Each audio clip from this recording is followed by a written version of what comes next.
Ayan. Good evening again, everyone. Ayan. Yan na po ang aking cue. So, yan. Thank you. Ayan. Again, magandang gabi po sa ating lahat. Sabi po ng aking kaibigan, ang pangit na ng ilaw ko. Wala po akong magawa. Hindi ko po na-set up yung aking work area para daw kinukuha ni Lord. Ayan. So, magandang gabi po sa ating lahat. According to Rebecca Austin, the senior lecturer at the School of Teacher Education and Development at Canterbury Christchurch University, cultivating a research-based approach to developing our educational practice provides evidence to effect change in our teaching, in our classroom, in our school, and most especially in our students. And as our academic demands increase, the requirement of research also rises, and there is really a need to keep empowering ourselves. So before we start the ball rolling, may I ask everyone for a moment of silence. Let us feel the presence of the Lord in our short prayer to be immediately followed by our national anthem. Lang po.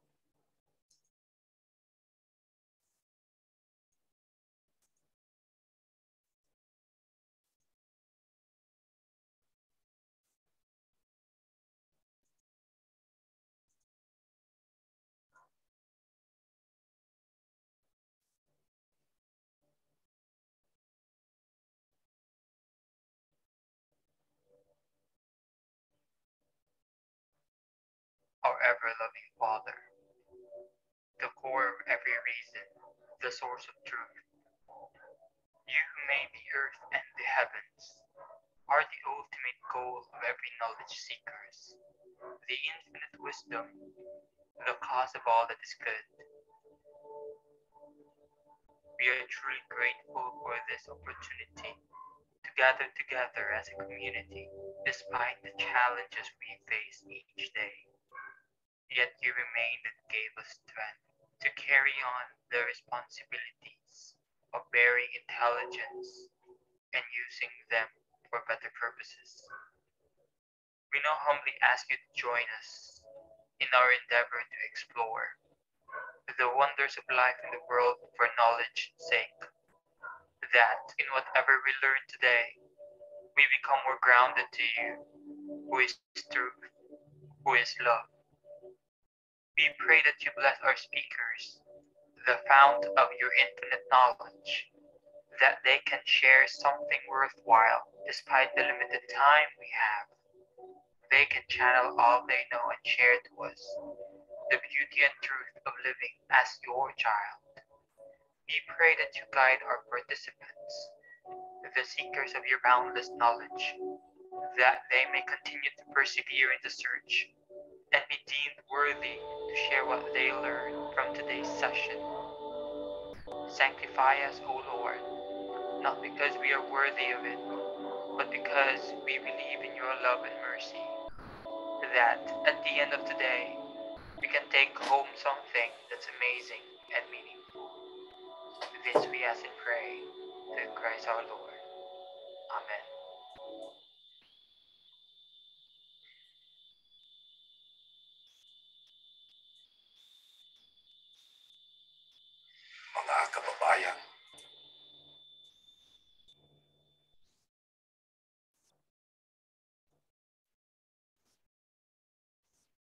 Mga kababayan, ang pambansang awit ng Pilipinas.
There you are. Good evening again. Good evening po. Ayan. Sana makita ko. Mamaya na po may picture taking naman po tayo. Pwede po bang isang thumbs up po dyan para lang po makita ko ang ating pong audience ngayong gabi? Yan. Yan. Alam. Yan. Maraming salamat po. So before we start, I have a few housekeeping notes to make. Before we begin tonight's program, I would like to seek your cooperation in completing the evaluation form. The link will be posted in our chat box later, and that will you can actually find that at the right side of your screen if you're using a laptop. We would appreciate it if you would complete the evaluation within 24 hours and provide us with your feedbacks for us to be able to improve our succeeding events. Also, I am humbly asking, would you kindly turn off your microphone while our webinar is ongoing? You may or you may not open your camera, but for the organization to recognize your participation, especially in our Q&A portion, kindly key in or type in the chat box the acronym of your institution to be followed by your last name, comma, and then your first name. I am Edessa G. Flordeliz of Bataan Peninsula State University, Abukay Campus, and I am going to be your moderator for today's event. Okay, wait lang ha. Wait lang po.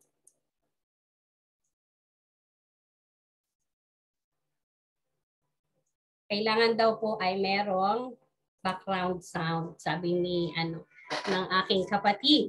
Okay, so this event is made possible and spearheaded, of course, by ETCOR, Educational Research Center, to equip its research consultants with the necessary knowledge and skills in the conduct of research, as well as to enable us to become better research consultants. Through this series of events, though this series of events are intended for ETCOR's consultants, ETCOR events are also open to the public, especially students and educators who wish to improve themselves in the field of research writing. This strongly shows how committed the organization in helping the community to really embrace research.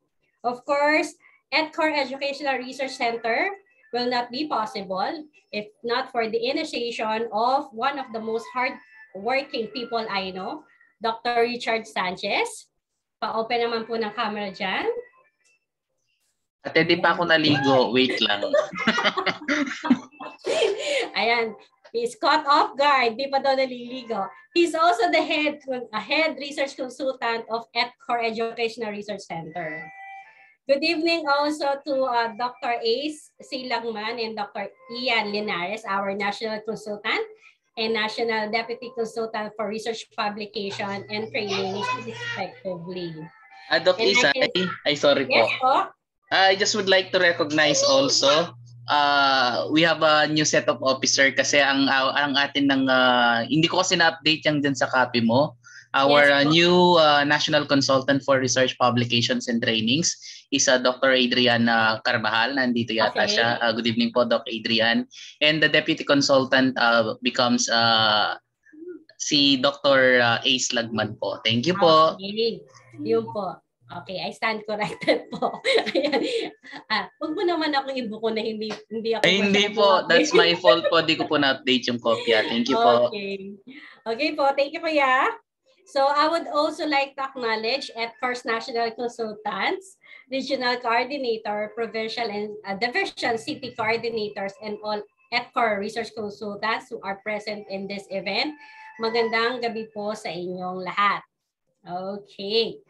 But to formally welcome us in today's activity, I have the honor to introduce to all of you Ms. Gina Fontillas, Head Teacher 3 of Bataan School of Fisheries, for her welcome message. Ma'am Gina. Yes, hello, ma'am. Thank you, ma'am. Thank you, Doc. Am I heard? Doc Isay? Yes po. Okay, thank you. Our respect to the ETCOR key officials who are always very hardworking and very approachable. Dr. Richard D. Sanchez, our head research consultant, Of course, we have Dr. A.C. Lagman and Dr. Adrian Lawrence Carvajal, our National Consultant and National Deputy Consultant for Research Publications and Trainings. To our dependable resource person for tonight, Dr. Jose M. Barlis Jr., ETCOR National Consultants, Regional Coordinators, Provincial, Division, and City Coordinators, all ETCOR research consultants, and to everyone here present, a learning field night to all. Knowledge generated by research is the basis of sustainable development, which requires that knowledge be placed at the service of development, be converted into applications, and be shared to ensure widespread benefits. Thus stressed by Mary Louise Kearney, Director of the UNESCO, during the Forum on Higher Education Research and Knowledge. Likewise, it is through research that we develop critical thinking expertise, as well as effective analytical and communication skills that are globally sought after and are incredibly beneficial. Ultimately, research is essential to economic and social development of our globalized society, forming the foundations governmental policies around the world. The good news is that we are now joining this move in going global as our hunger and thirst for research keeps on going. Thanks to ETCOR. And tonight, we are more than privileged to learn more from each other and from our resource person who will journey us on quantitative research designs and in-depth analysis. We are indeed advantaged as we have attended tonight's webinar for the series of national capacity building seminars on research writing for research consultants. Through this, we become stronger, more efficient, and responsible researchers. And true to its title, we then become capacitated. Let me leave you with what ETCOR always says. Thank you for embracing the culture of research with us. Again, good evening, everyone, and enjoy the rest of the evening.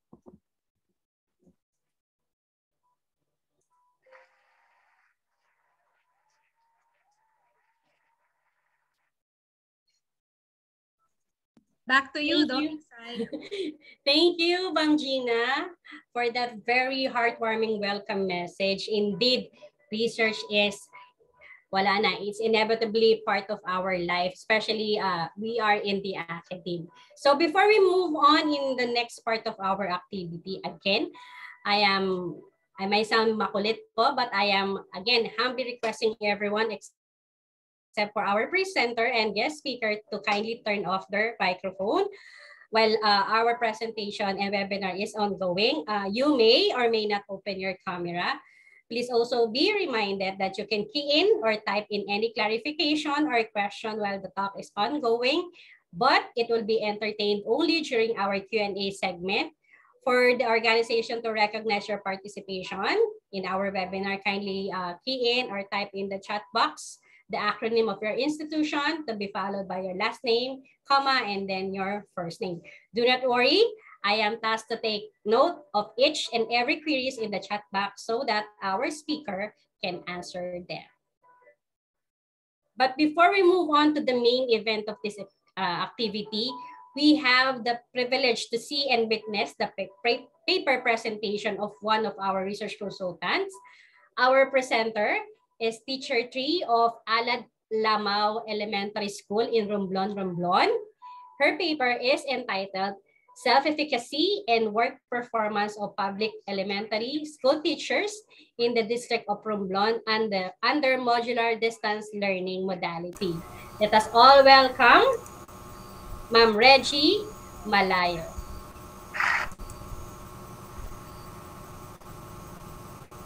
Yes, good evening everyone.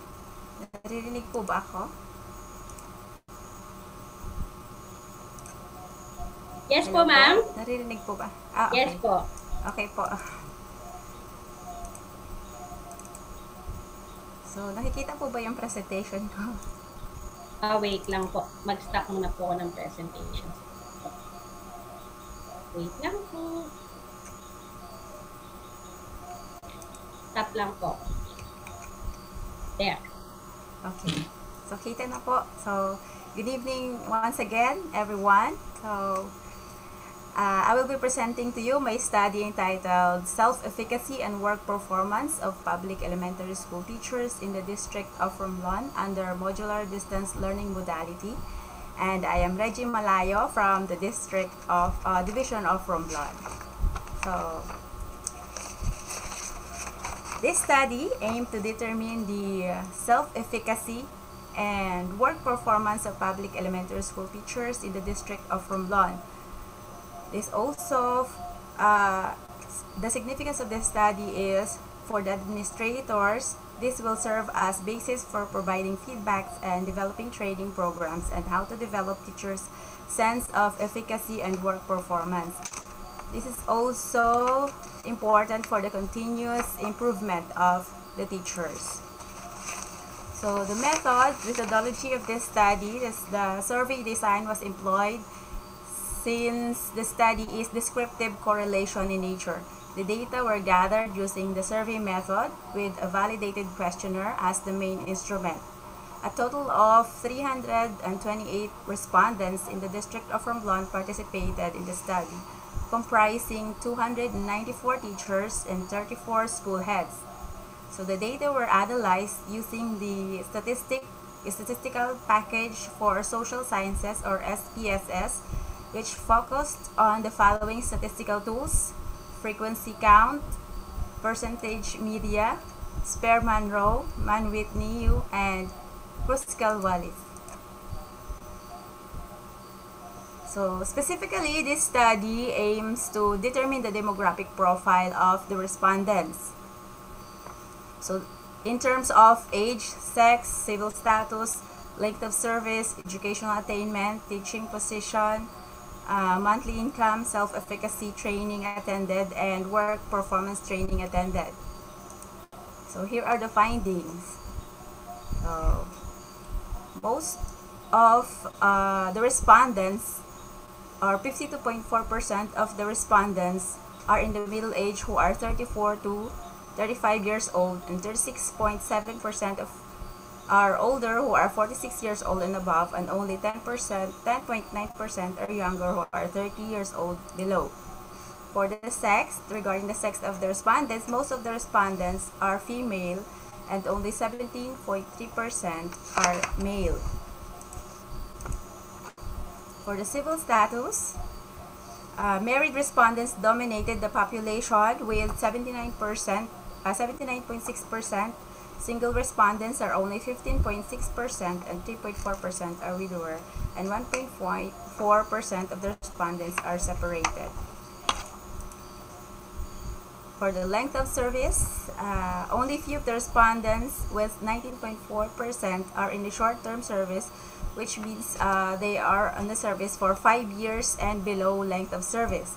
29.60% of the respondents have 11 years and above service, and most of the respondents have 6 to 10 years of experience as a public school teachers. For the educational attainment, only 0.3% of the respondents have master's degree, 33% are AB or BS graduate, and 66.7% of the respondents have their master's degree unit.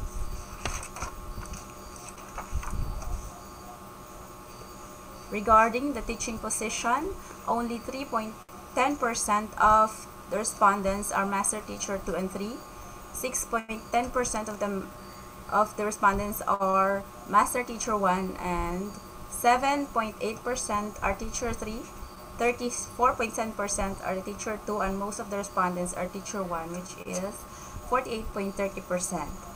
For the monthly income of the respondents, 9.2% have 35,001 pesos and above monthly income, 44.20% have 25,001 pesos to 35,000 monthly income, and above, about 46.6% of the respondents have 25,000 and below monthly income. For the training, so the graph shows that 61.90% attended self-efficacy training and 38.10% don't have any self-efficacy training attended. 59.9% of them have participated in work performance training and 40.1% have not attended work performance.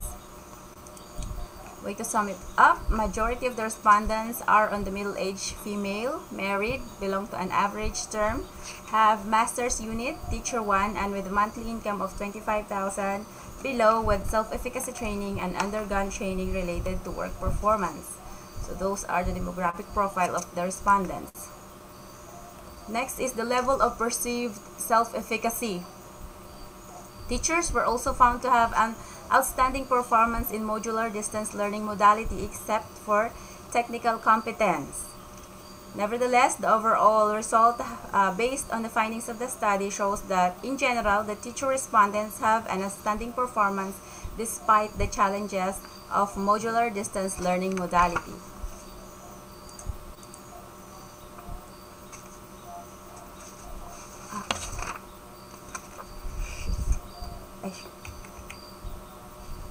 For the level of perceived self-efficacy, the study also aimed to determine the level of perceived self-efficacy.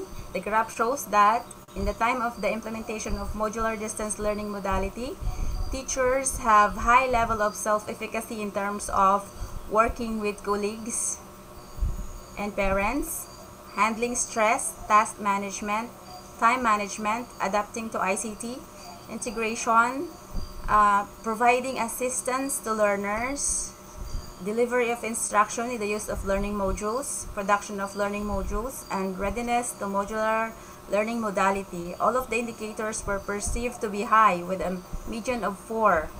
Though it was a valid and practical note that self-efficacy is individual's point of view on his own capacity, the tendency is to exaggerate the result with the fear of making himself or herself appear to be nobody.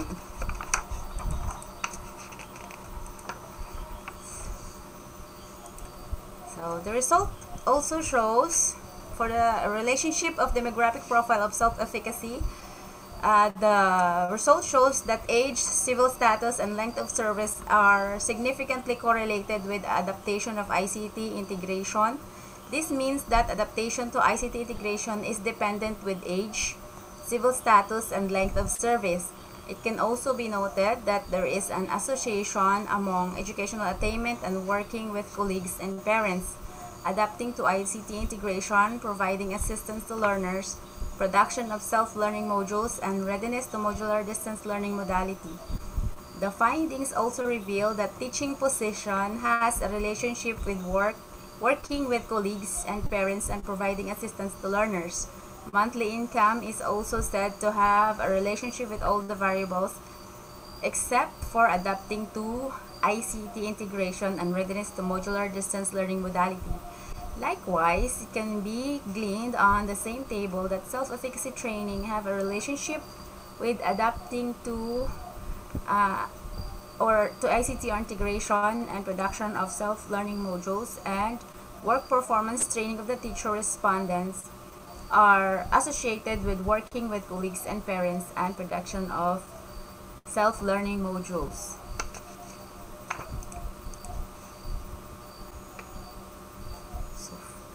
The findings disclose that respondents' age has an influence in course communication, technical competence, and providence of supplementary materials. Further, it can be noted sex is correlated with the technical competence and civil status effects of all the overall work performance of the teachers, respondents, except for their cooperation with colleagues and parents.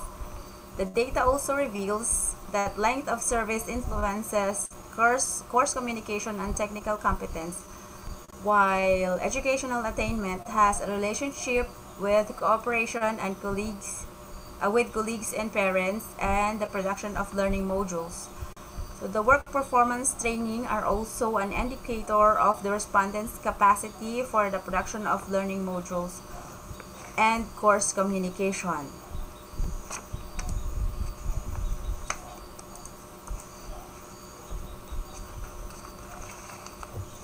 For the difference of demographic profile to self-efficacy, there is a significant difference among the perceived level of self-efficacy when the respondents are grouped based on civil status, with a p-value of 0.014, which is lower than 0.05 level of significance. That means that there is a variation to the perceived level of self-efficacy as far as civil status is concerned. Respondents share similar level of self-efficacy when classified according to age, sex, length of service, educational attainment, teaching position, monthly income, self-efficacy, and work performance training, with a p-value greater than 0.05 level of significance. For the difference of demographic profile to work performance, civil status, length of service, and work performance training register significant variation on the respondents' level of work performance. Respondents, however, share similar level of work performance when grouped according to age, sex, educational attainment, teaching position, monthly income, and self-efficacy training, with p-values greater than 0.05 level of significance. This means that their level of work performance remains the same across the group. Conclusion: despite the challenges of modular distance learning modality among the public elementary school teachers, they still believe that they are capacitated to the work requirements of the said modality. This allows them to carry out tasks well and enable to perform their duties and functions in the new educational learning system. Teachers are able to adapt to the demands and challenges of modular distance learning modality, resulting to their outstanding performance. However, it can be noted that in the digital era, teachers need to acquire their necessary competencies on how to run digital devices and technologies. Self-efficacy and work performance are associated with some of the demographic profile of the respondents. Self-efficacy is influenced by civil status of the teachers. It can be concluded that the single teachers possess higher level of self-efficacy, unlike those who are married, widows, and separated.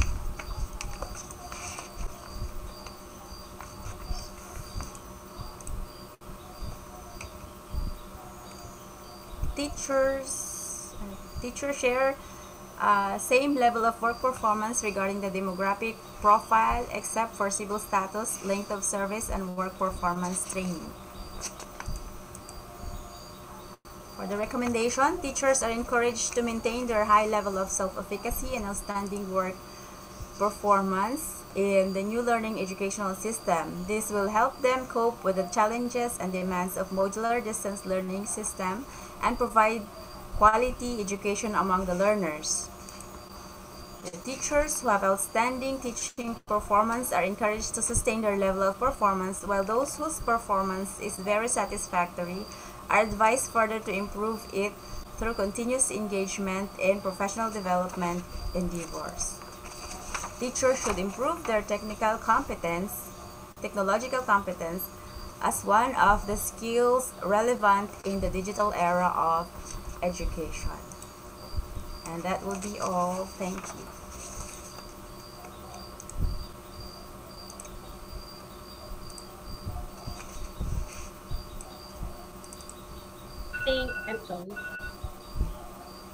Thank you, Ma'am Malaya, for that very informative and enlightening presentation. Mukhang na-delay yung aking ayan,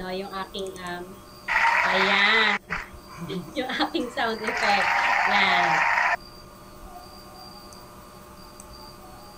Thank you for embracing embracing research culture with us, and kindly wait for the ETCOR Secretariat's email for your well-deserved certificate.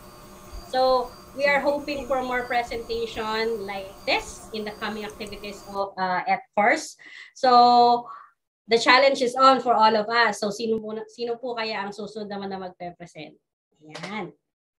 Now that we are all set, kumbaga ang ginawa po ni Ma'am Malaya sa atin is to give us an enticing start Okay, let me introduce to you our guest speaker for today.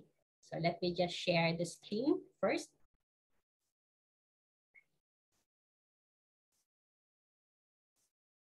Nakikita po ba? Yan. Yes po. Our speaker was born at Cabcaben, Mariveles, Bataan, Philippines. He finished his doctorate degree at Bataan Peninsula State University. Wait lang po. Yan. Major in nawala siya. Major in Educational Management in Malanga City, Bataan in 2012. He also earned a degree of postgraduate certificate in maritime education and training, or the PGCERT in 2008 in Southampton Solent University, Warsaw Maritime Academy in Newtown Road, United Kingdom. He's currently working at Polytechnic University of the Philippines, Bataan branch as branch faculty extensionist. He also worked at the Maritime Academy of Asia and the Pacific as the academic supervisor for math and sciences courses for 17 years. His research interests are curriculum design, classroom management, teaching methodologies, in which he had presented some papers in conferences here and abroad. Some of his research work were published in peer-reviewed and Scopus Index Journal. Colleagues, our esteemed speaker for today, a very good friend of mine, Dr. June Barlis. Let us give him a warm virtual round of applause. Napakabait ng classmate ko ngayon. Parang hindi mo ko aawayin. Good evening po classmate Edessa. Good evening po Doc Richard, sa lahat po na mga kasama natin. Magandang gabi po sa inyong lahat. Okay po ba yung sounds ko? Medyo nag-e-echo kapatid. May echo. Oo, medyo. Hindi naman, kaya lang hollow. Okay lang, sige. Thank you sa ETCOR for this opportunity po na pinigay nila sa akin to share my experiences in conducting a qualitative research.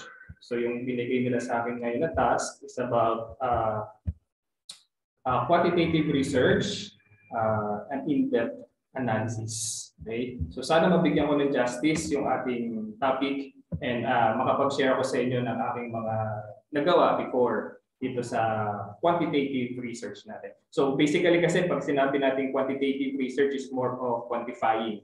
Okay? So I will be your resource speaker for tonight. Jose Barlis po, sabi po ni Ma'am Edessa from Polytechnic University of the Philippines. Nakikita na po yung slide. Ma'am Edessa, nakikita po? Yes po, sir. Yes. Okay. Thank you. So our objectives po for tonight or for this session, so we have 5. First, we need to define what is quantitative research and each characteristic. Baka mamaya kasi medyo nakakalimutan na natin ano ba yung mga characteristic ng mga quantitative research, and then determine the advantages of quantitative research design. Third, learn the best practices in quantitative research design. And the fourth and the fifth, we need to determine the primary and the secondary quantitative research method. So yun po yung ating bibigyan ng diin sa ngayong gabi. Now, for our first learning objective or first topic, we need to define what is quantitative research design. So iyan dyan tayo mag-start. But before that, bago tayo magsimula ng ating discussion, medyo mag-refresh muna tayo. Since katatapos lang po ng New Year celebration, ano po ba yung mga common New Year's resolution natin? May volunteer po ba tayo na magsasabi ko ano po ba yung kanyang New Year's resolution? Kahit isa lang. Voluntold po ba o volunteer? O voluntold daw? Yan. Si Doc Sanchez po kaya ano ang kanyang New Year's resolution? Nasa chat na sir, naiya ako sabihin. Yun daw, magpapayat ang kanyang New Year's resolution. Si Ma'am Edessa kaya ano kaya ang kanyang New Year's resolution? Okay, I will try to do yung goals na naka-assign sa akin on time. Ayan, dapat daw ma-achieve yung kanyang goals on time. Ano pa kaya? So meron dito si Sir Limuel. Pasayahin po ang mga mahal sa buhay. Ako napakalalim naman ang kanyang ng kanyang New Year's resolution. So parang sinasabi natin every year nagkakaroon tayo ng mga New Year's resolution, di ba? Nagkakaroon tayo ng pabago-bago o good vibes daw hanggang kakayanin ko no matter what, sabi ni Ma'am Jocelyn. So di ba ang ganda-ganda ng ating mga New Year's resolution. But the question is, na-achieve po ba natin ang ating New Year's resolution? So ano po ba yung mga common New Year's resolution natin? So sabi dito, sa nakita ko, so meron daw dito drink less, ayan, help others, find new job, take a trip, ayan, pero imposible take a trip, find love, ayan, MAEd, find love daw, get fit, si Doc Sanchez, enjoy life, join gym, lose weight, ayan, quit smoking, and save money. Also, meron ditong binigay din na stress relief daw, 10 New Year's resolution. First daw, you need to perfect your sleep hygiene. Then the second, you have to find a hobby. Hobby po na H-O-B-B-Y, hindi yung hobby na H-U. Focus on your relationships. Listen to music. Declutter your home. Learn breathing techniques. Schedule daily meditation daw. Yan yung mga lumalabas, mga common New Year's resolution natin. But the question is, nagko-conduct na po ba ako ng quantitative research kapag ganyan po yung ginawa ko? Nagko-conduct na po ba ako? Kapag yes po ang sagot nyo, mag-heart po kayo. Kapag no po ang sagot nyo, mag-thumbs up po kayo. Maghihintay po tayo ng mga sagot. Pag yes, ano ulit yun? Sorry, nawala ako. Kapag yes, heart. Pag no, thumbs up. Ano po sagot nyo? Pag tinanong ko po ba kayo ulit, ano ang New Year's resolution nyo isa-isa, nagko-conduct na po ba tayo ng quantitative research? Yes or no?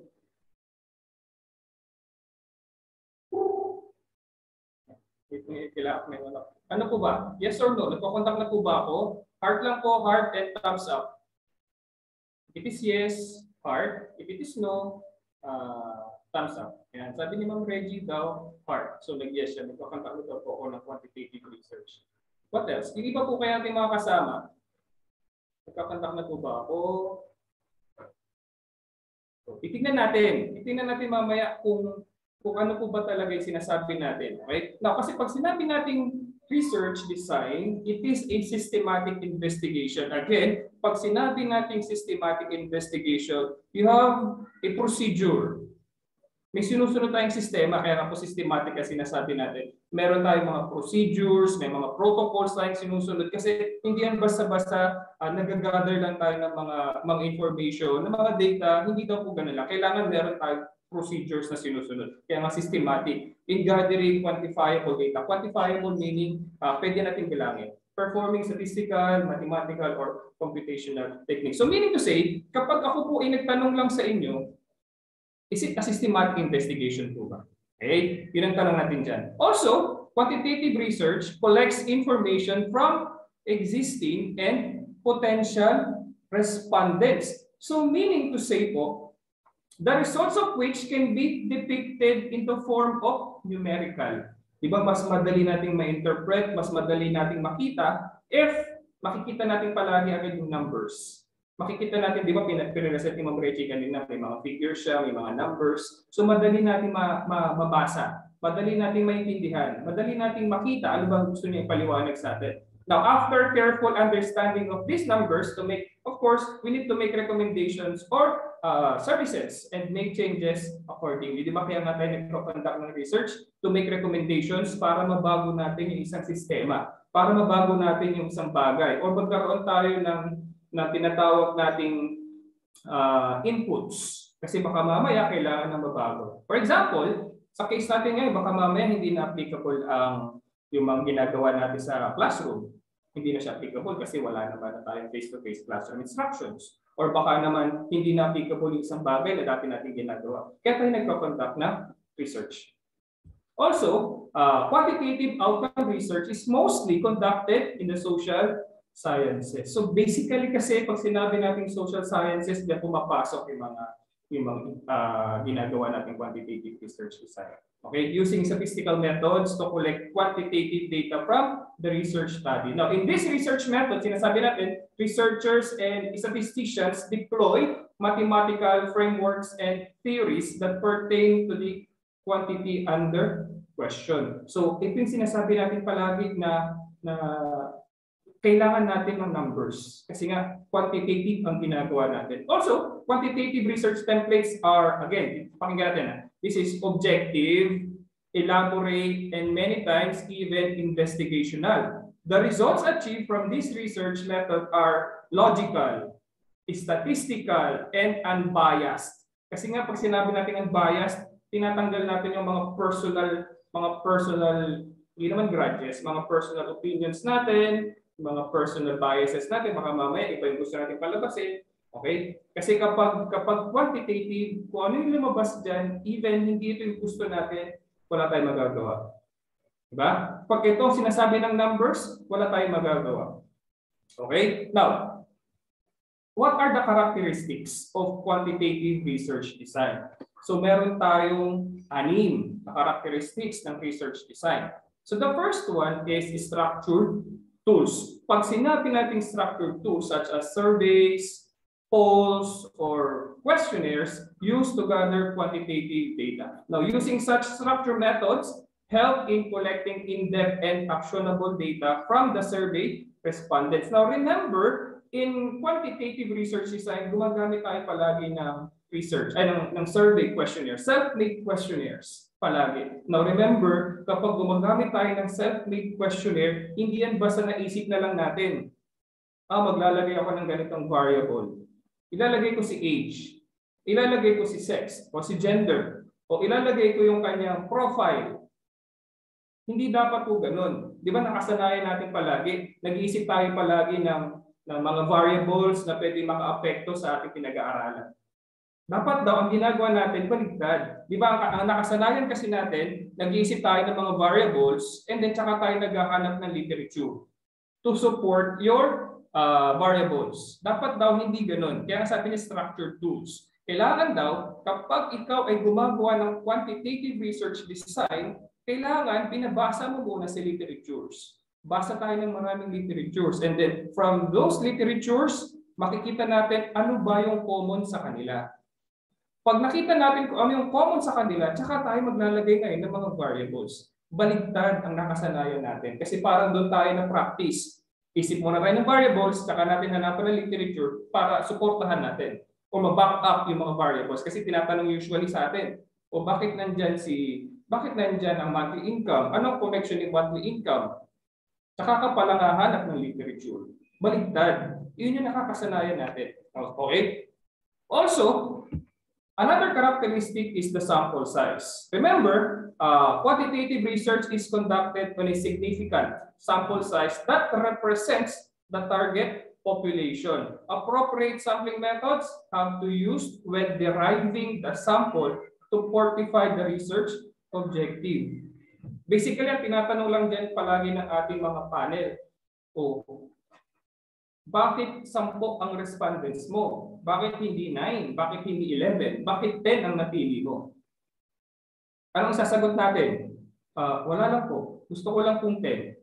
Hindi dapat gano'n. Pag sinabi natin sample size, you need to have your reference. Kailangan meron kang formula na ginagamit. Bakit ito ang ginamit mong sample size? Kasi remember, the sample size will represent the whole population. Kasi baka mamaya, parang out of 100 ng ating population, ang kinuha mo lang sample size 3, 4. Yung 4 ba na yan will represent the 100 persons or 100 people? Siyempre hindi, kasi napakaliit ng 4 out of 100. So meaning to say, kailangan kapag gumamit tayo ng mga sample sizes natin, alam natin kung paano i-justify. Di ba dati may mga ginagamit tayong mga formula? Kaya lang, may mga literatures kasi ngayon, may mga study ngayon na si ganito daw ay hindi na siya applicable to determine the sample size. Diba si Slovin's formula, usually yung ginagamit natin to determine the sample size. However, may mga studies na ngayon na wala naman daw pinanggalingan itong si Slovin's. Bigla na lang daw lumabas ang Slovin's formula. So meaning, may mga literatures na nagsasabi ngayon na hindi na applicable si Slovin's formula. So hindi mo na siya pwedeng gamitin ngayon. Baka mamaya kasi yung panel natin alam na hindi na pala pwedeng gamitin si Slovin's formula. So maku-question tayo ngayon, regarding the sample size. Okay? Now, usually, pag meron tayong mga estudyante na nagko-conduct ng research, o paano ka nakakuha ng sample size? Convenient sampling lang po ako. Ayan. So pinapayagan na natin kasi sinabi nila convenient sampling daw sila. Tanggap naman si convenient sampling. Pero siyempre dapat, as much as possible, they need to determine ilan ba dapat yung magiging sample size. Kasi baka mamaya naman po, ang problema natin, 50 lang naman pala yung participants, 50 lang naman pala yung ating population, the total population, napakadaling kunin kasi nandun ka lang naman sa branch o nandun ka lang naman sa campus, 50 lang naman ang faculty dun, hindi mo pa sila kinuha lahat. Nandun naman kayo, magkakasama naman kayo. So pwede naman siguro population ang gamitin natin. Huwag na tayo mag-sample size. Diba? Ganun po dapat ang iniisip natin palagi. Okay? And the third characteristic is the close-ended questions. Now, remember that these close-ended questions are created per objective of the research. Now, these questions help to collect quantitative data and hence are extensively used in quantitative research. Ano po ba yung mga close-ended questions na sinasabi natin? Ito yung mga tipong question na wala nang, hindi na mag-explain yung ating respondents. Gender, male, female, hindi pala, man, woman, or member of LGBT, or prefer not to answer. Diba? Binibigyan natin sila ng options. O multiple choice. Multiple choice, an example of close-ended questions. Profile. Sa profile kasi usually mga close-ended questions yan. Now remember, dapat daw yung mga close-ended questions natin naka-align or naka-anchor doon sa ating mga objectives. Baka mamaya kasi, for example, nagawa ka ng survey questionnaire, hindi mo naman kailangan yung program. Wala naman dun sa yung statement of the problem. Wala dun. Pero nilagay mo doon sa survey questionnaire, may program. Tapos nilagyan mo ng date, nilagyan mo ng name. What's the purpose? Wala naman. So baka kailangan medyo i-revisit natin yung ating mga ginagawa, okay? In making a quantitative research. Tingnan natin, ito bang mga bagay na to ay kinakailangan pa doon sa ating survey. Baka mamaya, medyo alam naman natin, napakahirap magpa-survey, napakahirap kumuha ng mga participants o mga respondents, di ba? Ngayon, dapat mabilis lang dapat ang ating mga survey questionnaire. Kasi kung masyadong mahaba yan, tedious yan pagdating sa mga respondents, hindi yan sasagutan. Okay? Kaya nga close-ended questions ang ginagamit natin. Also, meron tayong mga prior studies. Pag sinabi natin prior studies, various factors related to the research topic are studied before collecting feedback from your respondents. Again, dapat nauuna si literature. Kumbaga doon sa ating, pag nag-isip ka agad, ano bang gagawin ko? Anong research ang gagawin ko? By concept, meron ka na. Okay? Ito na naiisip nating research. Pero, hindi ka muna makakagawa ng mga questionnaire kasi you need to read literatures. Kailangan marami tayong mabasa. Di ba requirements natin? Kapag undergrad, dapat mga 20 ang ating mga literatures. Kapag nasa graduate program ka na, dapat daw mga 50 na yan ang binabasa mong literatures. Tapos kapag ikaw ay nasa doctorate, dapat more than 50 na yung mga literatures mo. Why? Kasi nga, malaki na yung sinasakop natin. Hindi po pwede na yung mga literature natin pa isa-isa lang. And syempre, dapat sinabi natin, or sinasabi natin palagi, na mauuna si literature bago ang ating mga variables. Or mauuna si literature bago ang ating conceptual framework. Mauuna si literature bago si theoretical framework. Doon kasi tayo kumukuha ng ating mga variables, ng ating mga pag-aaralan. Okay? Prior studies. What else?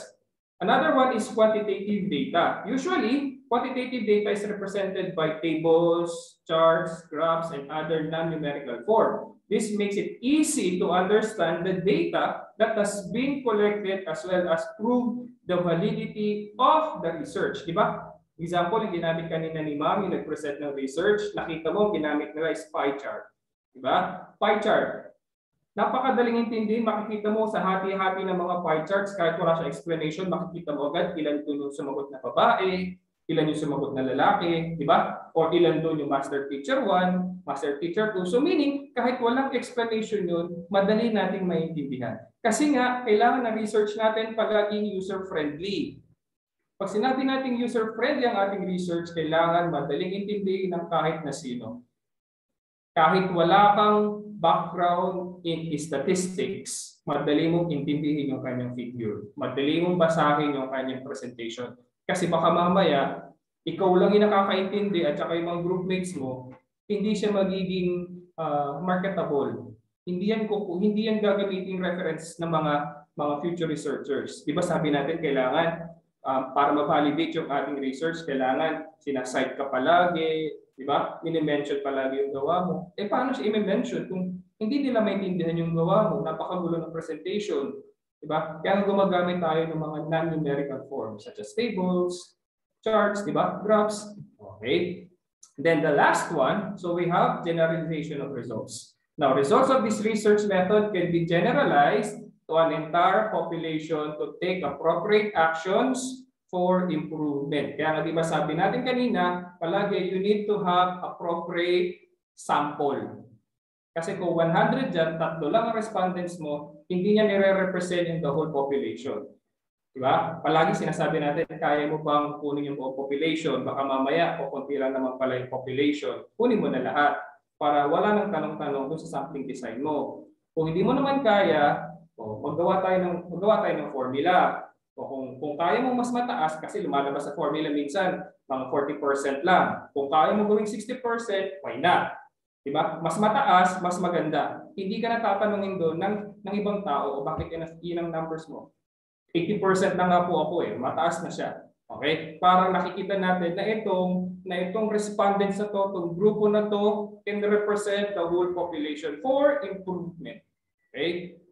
Now, ito po yung mga example ng research namin na ginawa before. Now, ito, tables ang ginamit namin. Instead of pie chart, gumamit kami ng tables. Now, I believe, siguro naman, medyo madali siyang intindihin. Okay? Now, for example, itong table 4, comparison of attitude, behavior of the cadets when grouped according to the nationality of evaluator. So meaning, ang respondents namin ay iba-iba. Hindi po siya Filipino. Ay, hindi lang siya Filipino. So meron kami other Asian countries and meron kami European countries.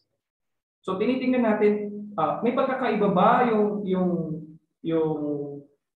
perception ng mga evaluators in terms of the attitude or behavior of the cadets during their shipboard training, or parang pag sa mga teachers to, yung mga OJT ba natin, pag in-assess ba nila yan, parehas ba ang assessment ng supervisor, ng head teacher, at saka ng principal? Pare-parehas ba sila? Kasi kung hindi, ibig sabihin yun, may significant difference. Bakit kaya nagkakaiba-iba? So parang ganito po yung pinapalabas namin dito.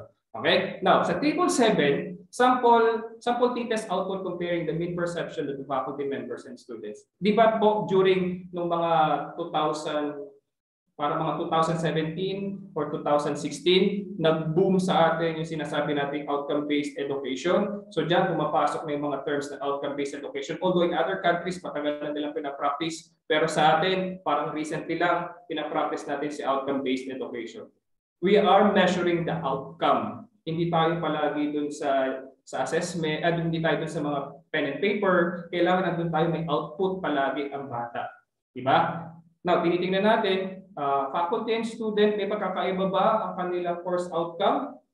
Nadi-deliver ba ni instructor yung course outcome?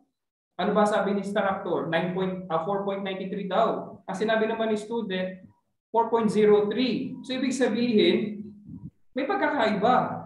Ano kayang pagkakaiba? Okay? Then, the another table is the profile of the respondents in terms of courses taught and home-related factors. Ito po kasi, ginawa namin para makita namin, may pagkakaiba, ano ba ang effect ng alternative work scheme doon sa home-related factors ng mga respondents or ng ating mga faculty members. Meron ba? May effect ba? May effect ba yung course to sa kanyang home-related factors? Iyon po yung gusto namin ipakita sa table 8 na to. Okay? Magkakaiba po yan. Baka po nakikakala niyo isang research. Magkakaibang research po yan. Now, so ibig sabihin, kapag gumawa tayo ng presentation, madaling intindihin ng kahit na sino. Ibig sabihin po niyan, kahit siguro estudyante, kayang intindihin yung ating table. Huwag tayo maglagay ng mga kung ano-anong table o kung ano-anong figures na kahit tayo hindi natin ma-explain. Kasi yung lumabas, sabi ng statistician, yan daw. O pag pina-explain sa atin, hindi na natin na-explain. Kasi nakabase tayo doon sa result ni statistician. Paano kung hindi tayo statistician? Paano kung hindi tayo ganun ka-well-versed in terms of statistics? Pina-explain sa atin ano yung figure na yan. So hindi natin na-explain, ibig sabihin yan, kung tayo mismo hindi natin maintindihan, how much more yung babasa ng ating gawa. Hindi nila maintindihan yan. So again, kapag gumawa tayo ng table, kailangan user-friendly. Madaling intindihin ng kahit na sino. Okay, now, let's proceed to topic 2. What are the advantages of quantitative research? Siyempre, may mga advantages yan. Titingnan natin palagi. Okay, now, there are many advantages of quantitative research. Some of the major advantages of why researchers use this method are, first, collect reliable and accurate data. As the data is collected, analyzed, and presented in numbers, the results obtained will be extremely reliable. Remember that numbers do not lie. Diba yung sinasabi natin palagi? Kung anong lumabas dyan ng numbers, okay, wala tayong magagawa, iyan ang ating i-discuss. Whether we like it or not, iyan ang lalabas because numbers do not lie. Unless it's a no-no in the research na magmamanipulate tayo ng mga numbers. Okay? Wag po natin gagawin yan kasi ito yung naisip kong lalabas hindi ito yung lumabas, baguhin ko na lang. Bawal na bawal po yung gagawin natin. Kasi nga, mamaya, iba yung iniisip natin doon sa nangyayari. For example, sino ba mas magaling in terms of research? Si lalaki ba? Si babae ba? O yung mga members ng LGBTQ? Iisipin ng mga babae. Siyempre, mga babae. Kaso iba yung lumabas doon sa kanyang statistical analysis. Iba yung lumabas na results. Mas magaling pala itong mga lalaki. Baguhin ko yung mga figures ko para mapapalitan. No, it's a no-no po sa research.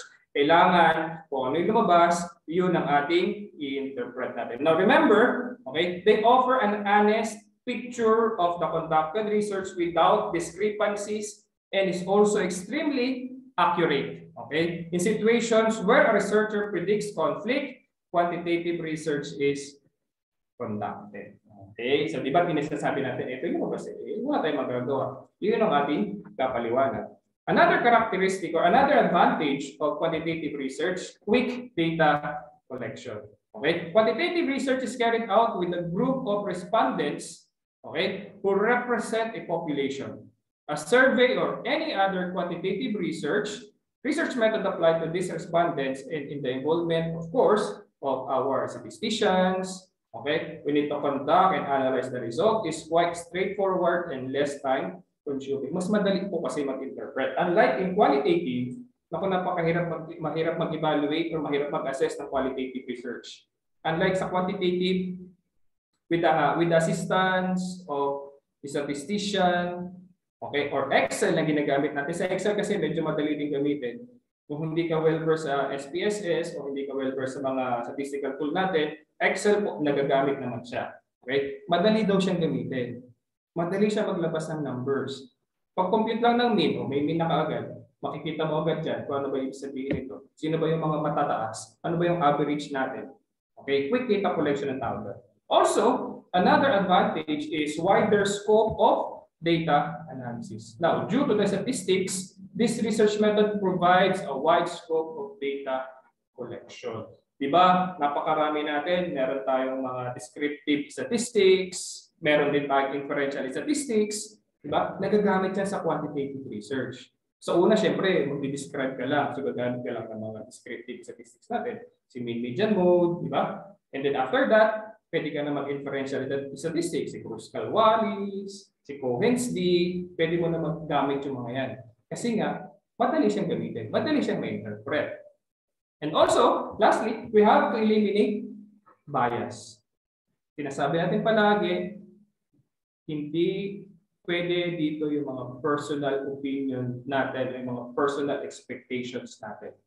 Now remember that this method offers no scope for personal comments or biasing of results. The results achieved are numerical and thus fair in most cases. Kung anong lumabas dyan ng numbers, wala tayong magagawa. meron pala sa atin na hindi pa-graduate ng college. Akala ko, dapat college lahat. Kung wala tayong magagawa dyan, yun ang sasabihin natin. Yun ang papaliwanag natin. Kasi yun ang lumabas sa survey natin. Yun ang lumabas doon sa ating analysis. Wala tayong magagawa. Okay? Now, ano po ba yung mga best practices to conduct quantitative research? First, sabi niya, differentiate between quantitative and qualitative design. Kailangan, sa umpisa pa lang, you need to understand the difference between the two methodologies and apply the one that do you think suits your needs best. Ano ba ang kailangan mo? Magka-quanti ka ba o magka-quali ka ba or magmi-mix ka ba? Kasi baka mamaya, medyo baguhan pa lang tayo sa research, kailangan magpa-quali agad ako. I'm not saying naman po na yung quali is hardcore. Pero nga po kasi medyo hindi siya ganoon ka advisable kapag ikaw ay nagsisimula. Di ba po pag nagsisimula tayo, madali muna magpabilang-bilang muna tayo. Ilan si babae, ilan si lalaki, bilang-bilang muna tayo. Pero kapag po medyo praktisado na natin magbilang, pwede na tayo makagraduate sa elementary. Pwede na tayo pumunta kay secondary. Pwede na tayo mag-qualitative. So dapat alam natin kailan ba gagamitin si quantitative at kailan gagamitin si qualitative. Dapat alam na natin yan. Umpisa pa lang, nagpo-conceptualize ka pa lang ng research mo, alam mo na kung anong gagamitin mo. Magbibilang ba ako? Mag-i-interview ba ako? Ano ba ang gagamitin mo? Okay? Now, second, you need to choose suitable sample size. Paulit-ulit po natin sinasabi, kailangan suitable sample size. You need to ensure that you have a sample representative of your population and large enough to be statistically weighty. Sinasabi natin palagi, kailangan itong respondents mo, okay, suitable enough to represent the whole population. Di ba may mga kinakandak nga na survey, ilan ang respondents? 2,000. O sabi ng mga 2,000 respondents daw, ang number 1 daw ngayon si ganito sa presidential vote. Ang number 2 daw si ganito. Kaya lang pag tinignan mo yung kanyang figure, napakaliit, 2,000 lang. Ilang milyon na ba ang Pilipino? Okay? So dapat tinitingnan natin. So meaning, yung kanyang sagot, it does not represent the whole population. Or even hindi nga niya nire-represent buong Metro Manila kasi napakaliit pa ng 2,000. Diba? Among the 2,000 respondents daw, ito daw pinili nila. Okay? Also, the third one is you need to keep the questions simple. Okay? Pag sinabi natin simple, remember that you will be reaching out a demographically wide audience. So meaning, kailangan yung questions mo, simple lang. Madaling intindihin. Di ba po, meron tayong mga sinusunod na patterns or formats in making a survey questionnaire. Unang-una, kailangan user-friendly o madaling intindihin. Kumbaga, ikaw at ako, iisa yung interpretation natin doon sa question. Kasi baka mamaya, tayong dalawa, magkaiba yung interpretation natin, patay na. What would you expect to other respondents? Mako-confuse din yan. Kasi pag iyan nag-float ka na, naku po, hindi mo na yan mapapaliwanag isa-isa. Hindi mo na yan mababalikan. Kaya nga kailangan simple lang palagi yung question natin. Diba? Another rule in making a survey is, or self-made questionnaire, kailangan, kung positive yung isang question mo, dapat positive lahat. Kung negative yung question mo, dapat negative lahat. Kasi mahihirapan ka mag-interpret in the end. Kung mamaya naka-positive yung 1 mo, naka-negative yung 2, naka-negative si 3, naka-positive si 4, naku po, mahihirapan ka mag-interpret. Mahihirapan kang i-explain ano ba yung nangyayari doon sa survey mo. Kailangan simple lang palagi. Do not use highfalutin words. Technical words, tinatanggap po yan, especially kapag ikaw ay nasa medicine. Siyempre, gagamit ka dyan ng mga technical terms. Okay? Kapag ikaw nasa engineering, gumagamit ka ng mga technical terms. Tinatanggap naman po yun. Pero yung mga highfalutin words na tinitingnan natin masyado siyang mabulaklak, huwag na. Iwasan natin. Kailangan palagi simple lang yung question. Again, pag gumawa tayo ng questions, dapat simple and user-friendly. And then the last one, keep your research goals clear and concise. Ano ba yung goal natin? Ano ba yung target natin for this research? Ano ba yung ini-aim natin? Di ba palagi sinasabi natin that the general problem should be anchored to your title or will support your title. Palagi yan, di ba? The title, tapos the general problem, and then paano sasagutin yung general problem? Sino tutulong sa kanya? Siyempre, yung statement of the problems mo, yung mga specific problems mo. So kailangan nakadugtong-dugtong sila. Si title, si general problem, and then si specific problems, and then kapag nagawa ka ng presentation, magkakadugtong pa rin sila. Tapat-tapat sila palagi. Kasi baka mamaya nawawala na yung focus mo, nawawala na yung hindi na naka-align yung inyong goal doon sa inyong title. Napakalayo ng objective doon sa title. Kailangan kung ano yung title, ganoon din yung objective mo. Medyo malapit, hindi naman medyo malapit. Dapat talaga sakto doon sa iyong objective or doon sa inyong title. Kailangan magkadikit sila palagi, naka-anchor sila palagi. Di ba sinasabi nga natin, pag nag-present ka ng summary conclusion, dapat naka-anchor pa rin yan doon sa inyong statement of the problem. Pag gumawa ka naman ng recommend ng conclusion, naka-anchor yan doon sa inyong summary conclusion. Kapag gumawa ka ng recommendations, naka-anchor yan doon sa iyong conclusion.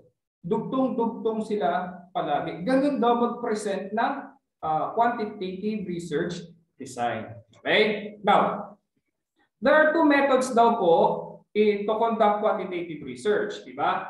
Palagi, dalawa lang naman sila. We have the primary quantitative research method and we have the secondary quantitative research method. Tingnan natin, ano po ba yung primary quantitative research methods? Now remember, primary quantitative research is the most widely used method of conducting research. The distinct feature of primary research is that the researcher focuses on collecting data directly rather than depending on the data collected from previously done research. Primary quantitative research design can be again broken down into three further distinctive tracks. They are, first, we have the techniques and the types of the studies. We also have the data collection methodologies. And lastly, we have the data analysis techniques. Okay? Tatlo lang po ang sinusunod natin sa primary. Now, tingnan muna natin doon sa techniques and types of studies. So sa techniques and types of studies, we have 4. Diba po? So meron tayong 4. Okay? Sa quantitative, meron tayong una is the survey research. Usually kasi survey talaga yung ginagawa natin, di ba? Diyan tayo namulat, di ba? Diyan tayo lumaki sa paggagawa ng survey questionnaire. Pag sinabi nating survey research, it is the most fundamental tool for all quantitative research methodologies and studies. Surveys used to ask questions to a sample of respondents using various types such as the online polls, the online survey, we have paper questionnaire, we also have where-intercept surveys and others. Now, every small and big organization intends to understand what their customers or what their respondents think about the situation. Okay, how well are new features faring in the market and other such details. Diba? Yun nga kaya nga tayo gumagawa ng survey question, we need to determine ano ba yung perceptions ng ating mga tao. Ano ba ang kanilang thinking dito sa nangyayari ngayon? So magko-conduct tayo ng survey questions. Okay? By conducting survey research, an organization can ask multiple survey questions, collect data from a pool of customers, and analyze this collected data to produce numerical results. It is the first step towards collecting data for any research. Now, this type of research, again, can be conducted with a specific target audience, and also can be conducted across multiple groups along with comparative analysis. Survey research po ang tawag natin sa kanya. Now, remember, meron tayong 2 types of survey. Di ba po? Balikan ulit natin. Yung survey natin, dalawa yan. So we have the cross-sectional survey and the other one is the longitudinal surveys. Pag sinabi natin cross-sectional survey, ito na. Okay? Nagsasurvey ka lang. Conducted in situations where the researcher intends to collect data from a sample of target population at a given point in time. Nagkakontak ako ngayon ng survey, that's it. Tapos, cross-sectional po ang tawag natin doon. Then the other one, or the other type of survey is the longitudinal survey. Pag sinabi natin longitudinal, ito yung parang parehas lang siya ng cross-sectional. However, it is conducted across the various time durations. For example, ngayon yung mga grade 1 natin, yung grade 1 students natin, magpa-conduct tayo ng wag naman po grade 1, medyo mahirap ang mga elementary. Yung first year students natin, magpa-conduct tayo ng survey sa kanila. Okay? Ano ba yung perception sila about the institution, about the program, about the curriculum? Okay? First year. Pagtungtong ng second year, the same respondents, the same questionnaire ang gagamitin natin. Nagbago ba yung kanilang perception about the curriculum, about the methodologies? Parehas pa rin ba? Okay? And then the third year, the same respondents, third year na po yung bata natin. Okay? Sabihin, tumatalo na sila. Third year, the same respondents, the same survey questionnaire. Nagbago ba yung kanilang perceptions? And bago sila makagraduate, fourth year, punta ka ulit ng survey. Nagbago ba yung kanilang perception? Okay? Parang yung ginawa po namin. First year, nung pagpasok nila sa institution, tinignan namin, gusto ba talaga nila gusto ba nila yung kanilang program na kinuha? First year. Second year, sila ulit ang tinanong namin, gusto niyo ba ulit yung program na yung kinuha? Kasi usually, ang sagot ng mga bata kapag first year, hindi namin gusto yung program namin. Pinilit lang po kami, no choice lang kasi wala kami papaaral, dito scholar to, wala kang babayaran. Yun ang mga karaniwang sagot. Pagtungtong nila ng second year, the same questionnaire, gusto mo ba talaga yung program na kinuha mo? Medyo nababago na yung kanilang perception. Pagdating ng third year, mag-OJT yung mga yan, gusto mo ba talaga yung program mo? Gusto ko na po yung program ko kasi ganito. So nagbago yung kanilang perceptions. Ibig sabihin, sa taon na yon or doon sa time frame, nagkakontak ka ng research. The same instrument, the same respondents. Longitudinal po ang tawag sa kanila.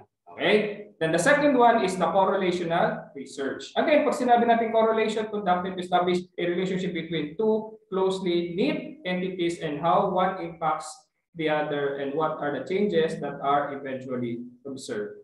Okay. Also, researchers use this quantitative research design to correlate two or more variables using mathematical analysis methods. Now, ano po ba yung mga example ng correlational research question?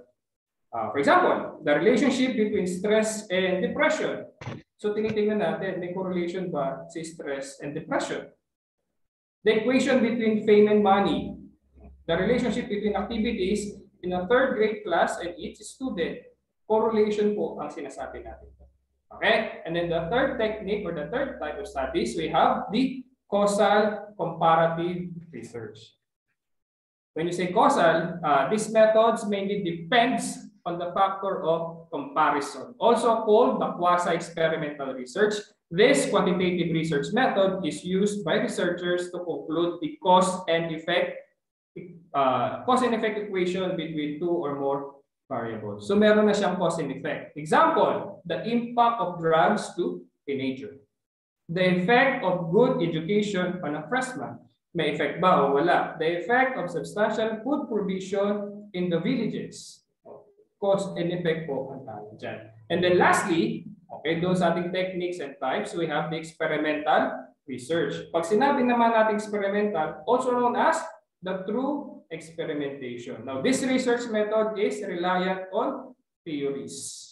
Palagi. Okay? There can be multiple theories in experimental research. A theory is a statement that can be verified or refuted. Example, gusto mong patunayan the second law of the thermodynamics, di ba? Magkakanta ka ng experiment. Experimental research po ang tawag. Okay? What else? Gusto mo malaman sino ba ang mas magandang pantanggal daw ng kalawang? Si soda, si water, si baking soda, si water, at saka po si vinegar. So lumabas si soda. Among the sodas, sino daw mas magandang pantanggal? Si Coca-Cola ba? Si Pepsi ba? Si Royal? Si Sprite? O sino daw po ba? Experimental research po ang tawag doon. Okay? Now, traditional research methods are more effective than the modern techniques. So, experimental din po yan.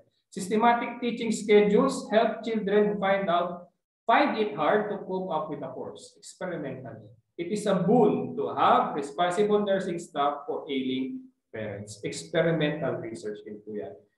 Isa pa po sa nagawa ng experimental, yung computer-assisted instruction. Okay? We need to prove. Ito po bang computer-assisted instruction ay mas maganda kaysa dun sa traditional teaching. Ibig sabihin, instead of the teacher who will explain the topics, si computer na lang mag-explain. Kasi nga sinasabi natin, yung mga bata daw, may kanya-kanya yung parang may kanya-kanya yung facing sa pag-aaral. So, hindi ka pwede mag one size fits all na curriculum o one size fits all na methodologies. Okay? So, si computer-assisted instruction, pagkayari ng post-test o pagkayari mo matapos o pwede ka na mag-proceed. Kung di mo maintindihan, bahala ka. Basta limited time. Kailangan mabigyan sila ng time o ganito, dapat matapos mo si ganitong topic. Experimental research po ang tawag sa kanila. Okay? Now, let's proceed to the data collection methodologies, which is the sampling methods.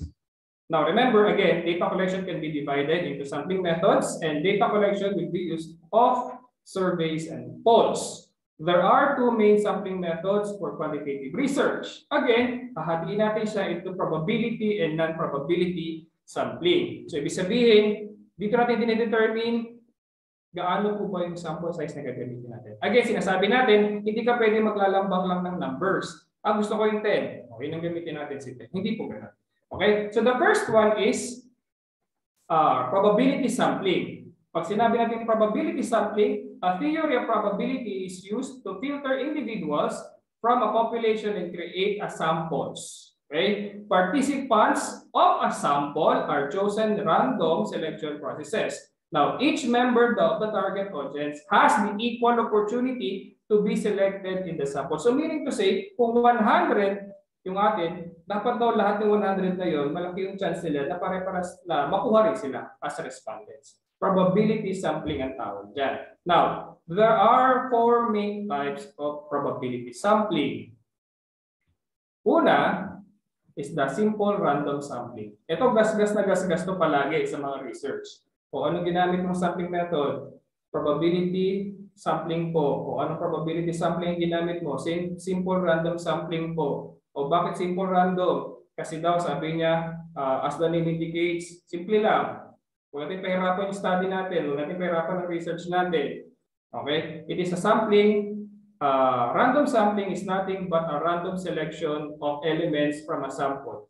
This sampling technique is implemented where the target population is considerably large. So again, kapag mga thousands na po yung ating population, pwede tayo mag-simple random. Pero kung 50 lang naman po yung ating faculty, or 50 lang naman yung ating total population, baka naman pwedeng kunin na natin sila lahat. Okay?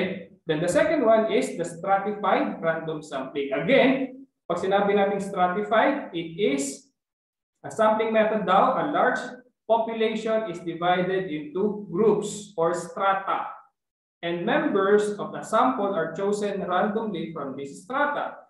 The various segregated strata should ideally not overlap one another. Stratified. So mean to say parang sa high school, kukunin natin, kukuha tayo ng respondent sa isang high school.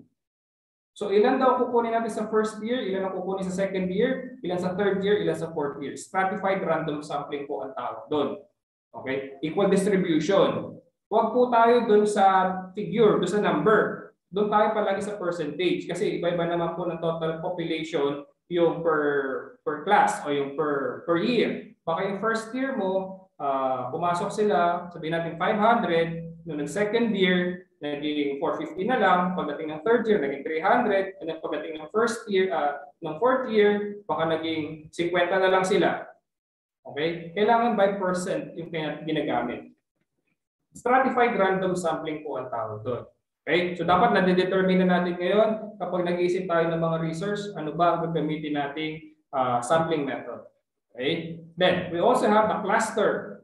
Okay? The cluster sampling. When you say cluster sampling, is a probability sampling method using which the main segment is divided into clusters. So naka-cluster na po tayo kanina, and then using geographic and demographic segmentation parameters. So meaning, pag sinabi natin cluster, alam na natin region 1, region 2, o region 3. So naka-cluster na po yung mga yan.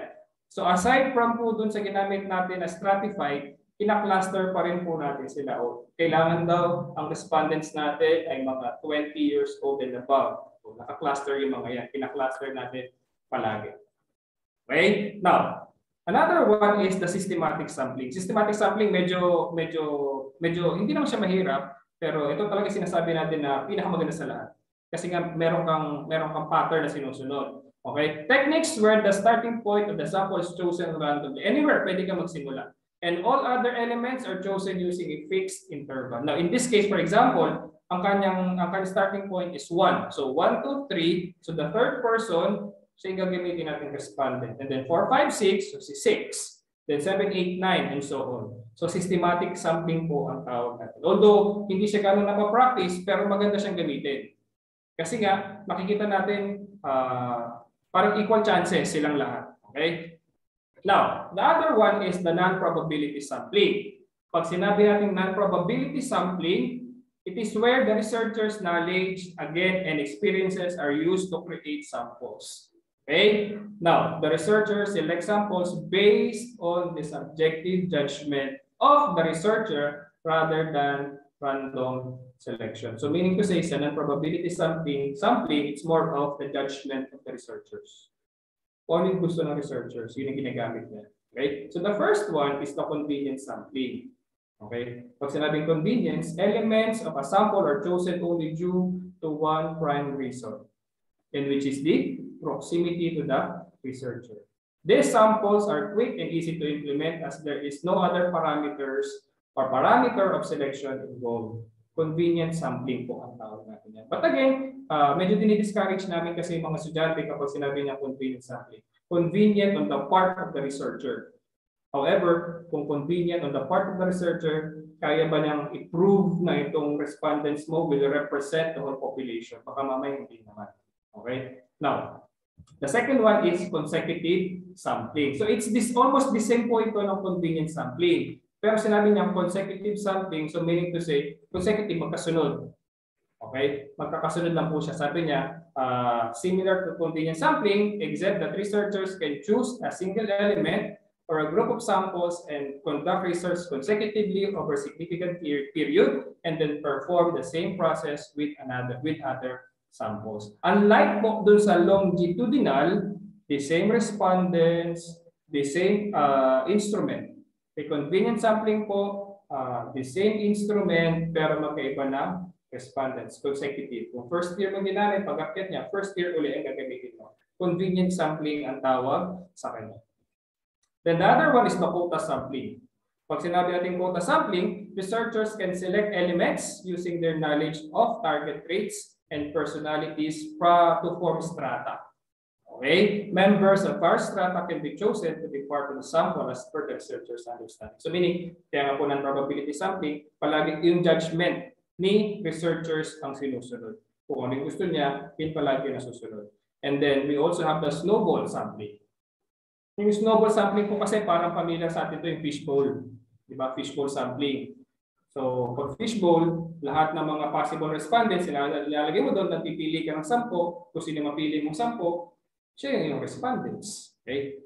Snowball or fishbowl sampling. Then last one is judgmental or purposive sampling. Alam naman natin tayo mga Pilipino napaka-judgmental. Diba? Napakagaling natin mahusga ng mga kapwa natin. Pwede natin gamitin yan. Pwede natin pagkakitaan yung pagiging judger natin. Pagiging judgmental natin. Diba? Using non-probability sampling. For example, sino po ba ang magiging respondents natin? Teachers po ba? Or students? O teachers lang. Sige, teachers lang. So among the teachers, sino gagamitin natin? Lahat ba ng mga teachers? O high school teachers lang? Purposive sampling ang tawag doon. So tinitingnan natin palagi, ano ba yung kailangan ng iyong research? Kasi baka mamaya hindi naman kailangan si students, so kailangan si students by purpose. Okay? O ang kailangan natin, mga naging COVID patients. COVID patient, di ba? O. So dapat lahat na nagkaroon ng COVID, yun lang gagamitin natin respondents. Purposive sampling yun. Okay? So sana po, nasusundan pa rin natin. And then, we also have data collection methodologies using surveys and polls. Diba? once the sample is determined, then either surveys or polls can be distributed to collect the data for quantitative research. Now, using surveys for primary quantitative research. A survey, again, is defined as a research used for collecting data from a predefined group of respondents to gain information and insights on various topics of interest. But again, inuulit lang po natin, hindi po basta-basta gumagawa ng self-made questionnaire. Kasi may mga process tayong sinusunod. Ano po ba yung process natin? Baka tanungin tayo, paano na-validate yung ating self-made questionnaire? Kasi ginawa lang natin yan. Nag-face validation ba tayo? Nag-content validation ba tayo? Nag-reliability test ba tayo? Consistency check ba tayo? Okay? Yun ang sinasabi nating paggamit ng survey questionnaire. Although, there are some cases na gumagamit tayo ng mga standardized questionnaires. Pinapayagan naman po yun. Kaya lang, minsan, yung standardized questionnaires naman, hindi naman siya nag-fit in doon sa ating current situation. Diba? May mga situation na ganyan, baka mamaya yung tinatanong niya is nagka-classroom instructions pa, hindi naman na siya applicable ngayon, ginamit natin. Hindi maganda yung magiging result mo. Eh sir, gumamit po ako ng standardized test o gumamit po ako ng isang test na nakita ko sa internet, ginamit ko po siya. Titingnan natin, nag-fit in ba or suitable ba yung questionnaire natin doon sa present situation. Baka mamaya hindi na siya suitable. And also, kapag gumamit tayo ng standardized test, hindi natin pinagpaalam doon sa may-ari, baka mamaya mademanda pa tayo. Mamaya may bayad pala yung paggamit, di ba? Mga psychological test, di ba? Hindi yan basta-basta ginagamit. Yung IQ test, hindi siya basta-basta ginagamit kasi may bayad yan. Yun. Titingnan natin palagi. Okay, now, madali kasi kapag self-made questionnaire. Kung ano nakita mo sa literature, i-tailored fit mo lang doon sa inyong current situation, titignan mo lang kung paano mo siya ma-akmak doon sa current situation, tapos mag-ano na tayo, mag-reliability test na tayo, mag-face validation tayo, mag-content validation. So medyo mas madali siya ng konti. Also, meron tayong fundamental levels of measurement. We have the nominal, ordinal, interval, and the ratio scales. Now, remember that the fundamental in creating a multiple questions in a survey palagi, di ba meron tayong mga levels of measurement. They are nominated yung apat. Si nominal, si ordinal, and ratio measurement. Without the fundamentals of which, no multiple choice questions can be created. Hence, it is crucial to understand these levels of measurement to be able to develop a robust survey. Baka mamaya kasi medyo nalilito tayo sa apat. Ano ba yung kailangan natin gawin? Okay? Example. Where do you live? Ano po bang type of measurement yung question na yan? Is it a nominal? Is it ordinal, interval, or ratio po ba yan? Anybody po from the group? Nominal ba siya, ordinal, interval, or ratio? Where do you live? You need to choose city or town. It is an example of a nominal. Di ba po? Nominal po yan. Nag-name ka lang ng variables. Di ba po? Ano ba? Sex. Again, careful po tayo ngayon sa paggamit ng mga variable ha. Kasi for example, yung sex. Kailangan daw medyo magkaroon tayo ng gender sensitivity. Sex po ba gagamitin or si gender? Kasi kapag sex, it's either male, female lang. Kapag daw gender, man, woman, LGBT, o prefer not to answer. So, nominal po yung mga yan. Kasi variables, main variables, pili ka lang, city or town. This one, which brand of smartphones do you prefer? The Apple, the Samsung, or the Oppo? Again, it is an example of a nominal. How satisfied are you with the services?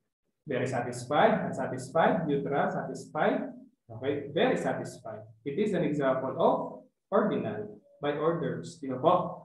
Again, pag tinignan mo, how satisfied? So, ang options niya, very satisfied, unsatisfied, okay, neutral. Kasi baka mamaya, ang tanong mo, for example, how effectively?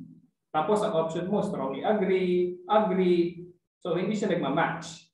Kung ang question mo is how effectively, so dapat ang magiging options natin dyan, dapat nakafocus sa effectively.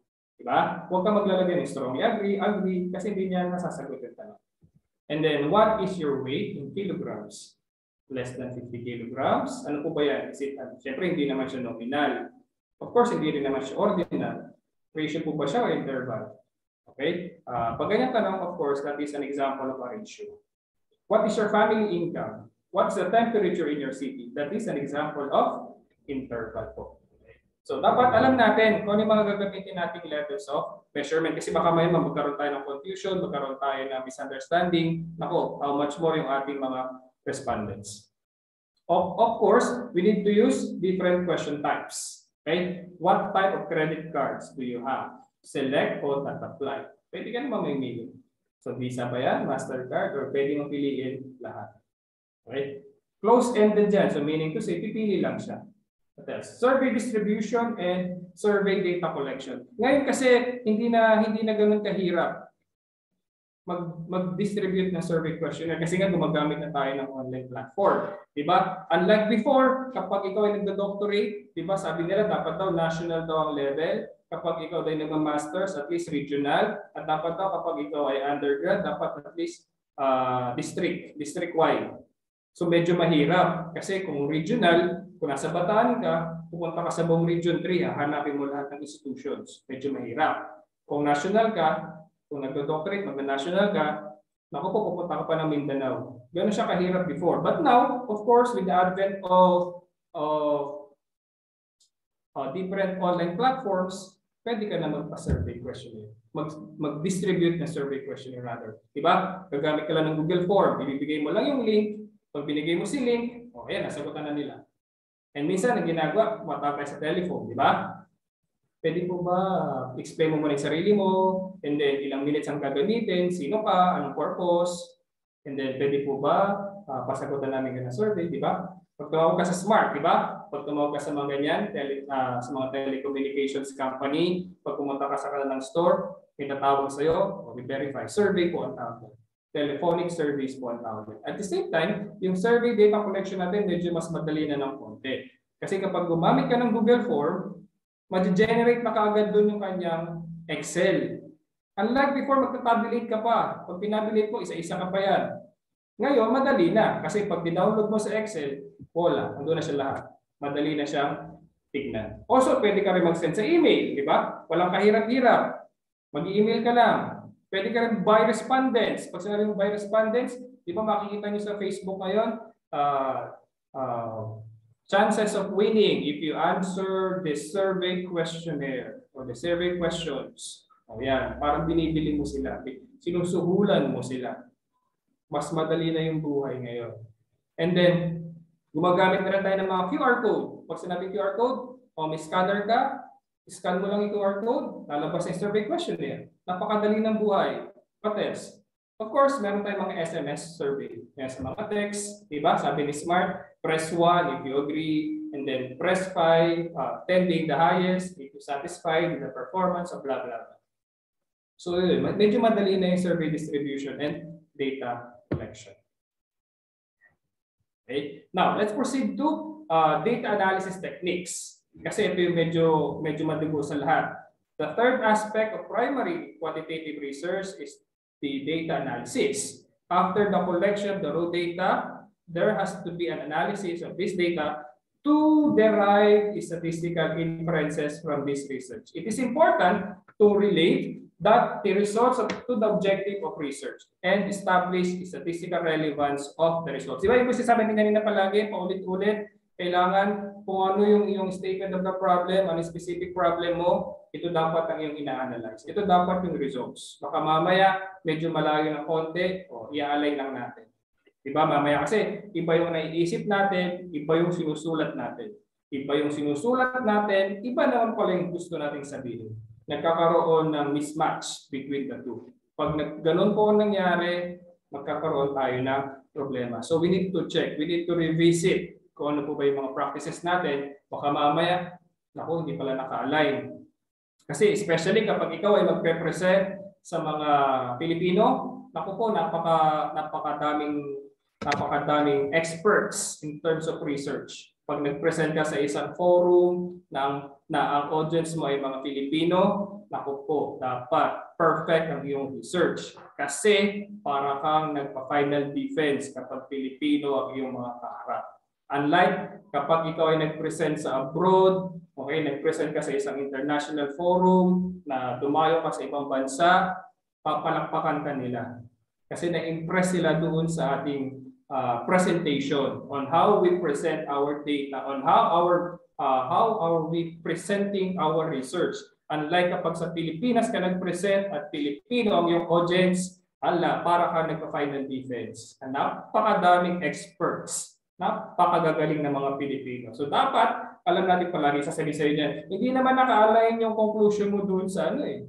Ay, bakit yan lang respondents mo? Dapat inulit mo yan.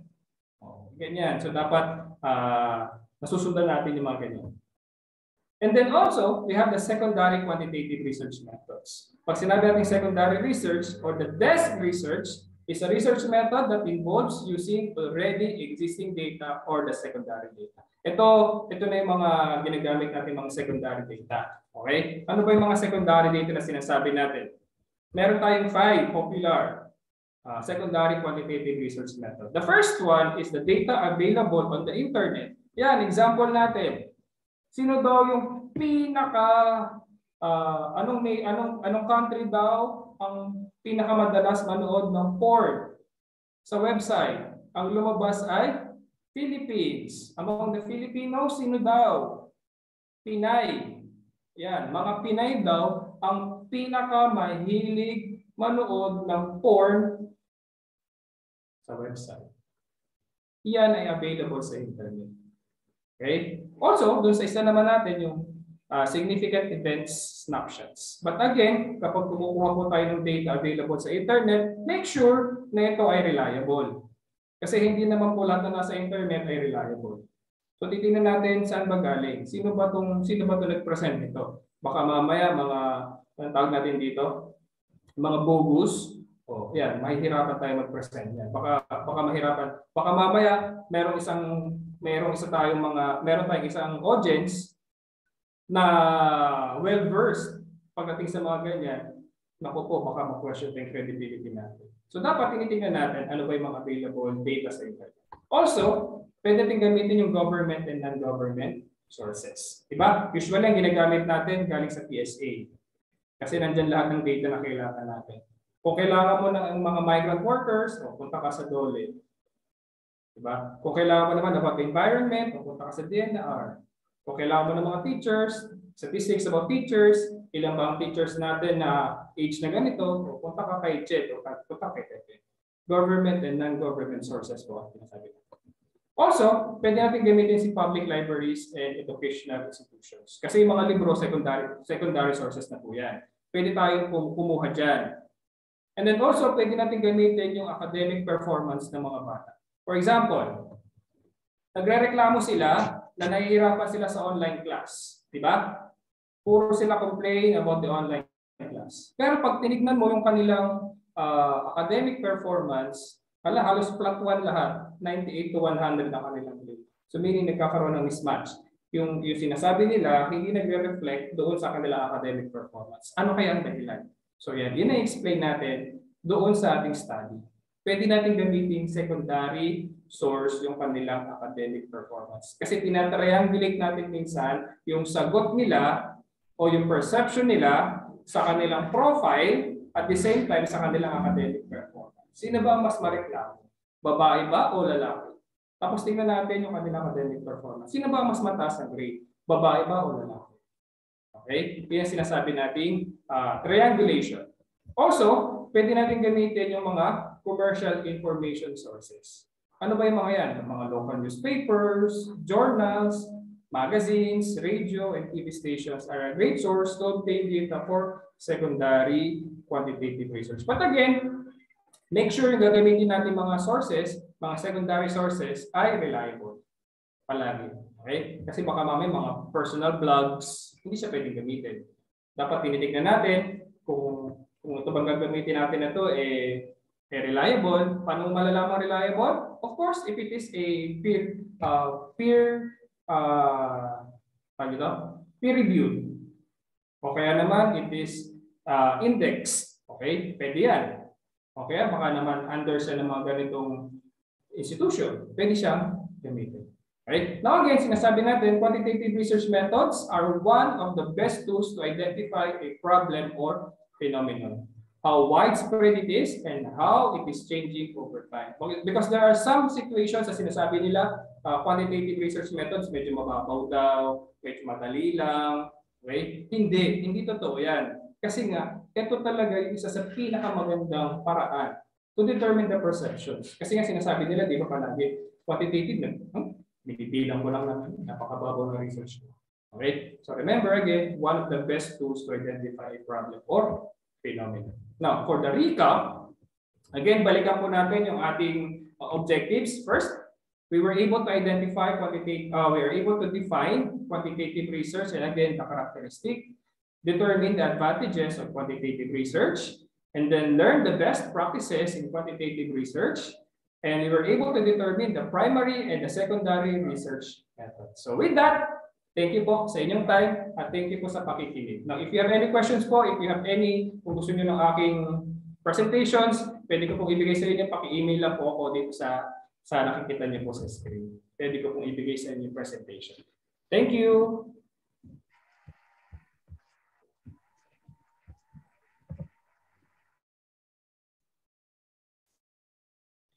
Okay, thank you. Thank you, Dr. Barlis, for giving us a well-explained and organized presentation regarding quantitative data. Quantitative research, I'm sorry. I'm pretty sure ang dami-dami po na nalinawan sa ating po sa presentation po ng aking kaibigan na si Dr. June Barlis. Ayan. Now, before our speaker answer our queries and clarification, may I call in Ma'am Gina Fontillas to facilitate the oath-taking of our newly appointed research consultant and new members of our growing family. There. Yeah. And may I request our newly appointed consultants to open their cameras and unmute their microphones. The floor is now yours, Ma'am Gina. Yes, thank you, Doc. All right. Without further ado, we now proceed to the oath-taking of the new research consultant. So I believe your cameras and microphones are now turned on. So raise your right hand and repeat after me. All right? Raise your right hand there and repeat after me. All right, let's begin. I state your name. Ricky Simontaño. Do solemnly and sincerely. Do solemnly and sincerely. Promise, swear, and declare. Promise and declare. That I will truly and faithfully. That I will truly and faithfully. And to the best of my skills. And to the best of my skills. Knowledge and abilities. Knowledge and abilities. Execute the powers. Execute the powers. And trusts reposed in me. And trust reposed in me. As ETCOR Educational Research Centers. As ETCOR Educational Research Center. State your position. Research consultant. So help me God. So help me God. There you have it. Congratulations, my fellow research consultants, and welcome to our growing family. Back to you, Doc Isay. Okay. Congratulations, everyone. Thank you for embracing the research culture with us. Now, you are part of this very prestigious organization. And may I call in Mr. Ricky Simontaño, Teacher 2 of Addition Hills Integrated School of Mandaluyong City, Philippines, to have the acceptance and statement in behalf of our newly appointed research consultant. All right. Good evening, everyone. To the core of this organization, the ETCOR. And I'm sorry for my voice because I got my booster yesterday and I was sick since yesterday. But anyway, it will not hinder our objective to be of service when it comes to the action research. It is true indeed that action research really empowers professional growth, and by that, we are possibly grateful to be part of this organization, which, you know, the primary aims is to help one another when it comes to research. We accept all the challenges and we hope to work with everyone here until the best that we can do. So help us God, and thank you. Thank you, Sir Montaño, right? Montaño. Okay, that is a very heartfelt, okay, acceptance speech for our newly appointed research consultants. Okay, so before the Q&A, so I am tasked to actually take pictures first for documentation purposes. So may I request everyone to please turn on their cameras for our mandatory picture taking. Ayan. So we are 51 in this webinar. Ayan. There. Kindly give me your best smile. Ayan. Yung tipong busog na smile. Ayan. Alam ko yung pare-pareho pa tayo hindi nag-dinner. Ayan. There. So first slide first. Smile. Ayan. Save ko muna. Okay. Another one. The second slide. There. Smile po. There. Wait lang. Ayan. Dito po sa ETCOR talaga ay matuturuan po kayo hindi lang po maging research consultant kundi mag-multitask. Okay? Sa mga activity. Okay? It will really tap your potential po as moderator, as event chairperson and co-chairperson and all other things. Ayan. So, we're moving on with our Q&A. So if you have any queries, clarification, you can key in or you can raise your hand if you want to ask it personally to our speaker. So our speaker is actually well and ready to answer your questions. Anybody? Huwag na pong mahiya. Tayo-tayo lang po yung naandito. Dr. Jum. Pero po ako Yes. nabasa dito, ma'am, which is more easy to gather? Is it the primary data or the secondary data? That is in the chat box. Okay. Siyempre po, mas madali talaga yung secondary data. Kasi nga, kung ano na existing, yun ang gamitin mo. However, mas maganda pa rin talaga yung primary data na gagamitin natin. Ayan. And Sir Ricky, I hope our speaker was able to answer your question. Anybody else? Okay, I would just like to read, kanina kasi po, yung sakit po ng PLDT sa amin, bigla-bigla lang pong nawawala. Ayan, kaya hindi ko po nakita yung ibang nasa chat box. But ito po yung aking na-save. Sabi ni Sir Ricky din, parang yung nakasanayan natin sa school po, our teachers and professor, ang una nilang hinihingi ang title, which is dapat read literatures first before coming up with the title. I agree with you, sir. So ano naman po ang masasabi ng ating resource speaker dito? Actually, pwede naman po yun kasi nga po sinasabi natin, concept title muna. Kumbaga, may idea ka pala, idea muna. Pero hindi po siya talaga title kasi nga, yung title kasi every now and then pwedeng galawin. So, kumbaga may idea ka, for example, ang idea mo is more of effectiveness of ganito, so may idea ka na, but then mabago siya. But again, basa tayo ng maraming literatures. Palagi. Okay.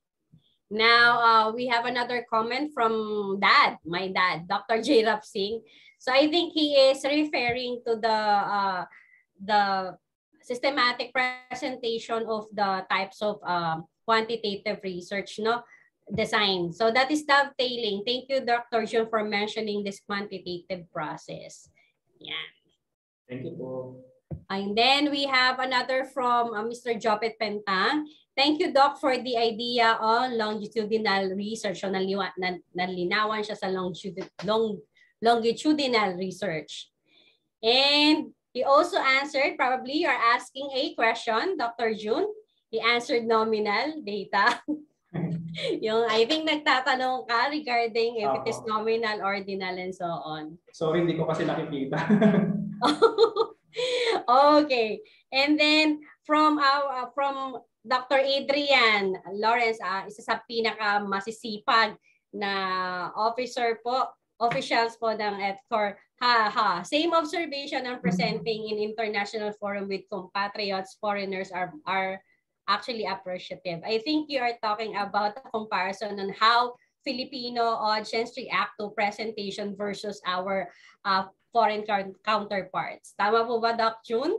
Yes, kasi po sa Pilipino talaga napakaraming experts. lahat na lang ng audience, experts lahat na nandun. Napakahirap mag-present kapag Pilipino yung audience. Totoo po. Okay. Mas ano nga po, mas I think ang sa mga foreigner po, may add lang po, Dr. June, they are actually, of course, no research is actually perfect. Wala naman po perfect na research. Lahat po yan may loopholes and flaws. But I think ang kaibahan lang po ng foreigner is nakikita kasi nila yung idea and sense po ng research other than the flaws itself.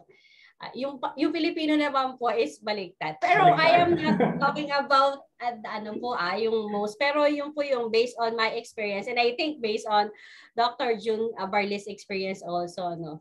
Ayun. mas tawag dito mas mapuna ang mga Pinoy pagdating po sa presentation po ng research. Ayan. Mas nakakakaba kapag nagpe-present ka sa kapwa mo Pilipino.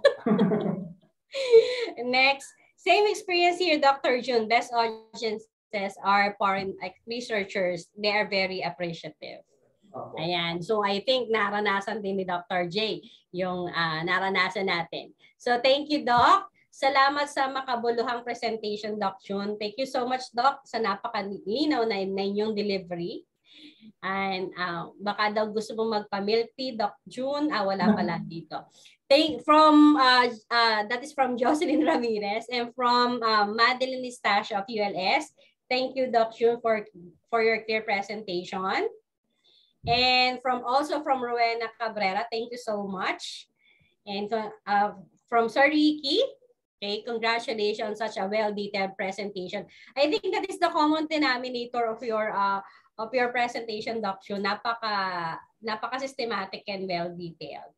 I have a question here. I think humabol to Sir. Sir, from Sir Reggie Pabro, Sir, how about on the part of scope and delimitation?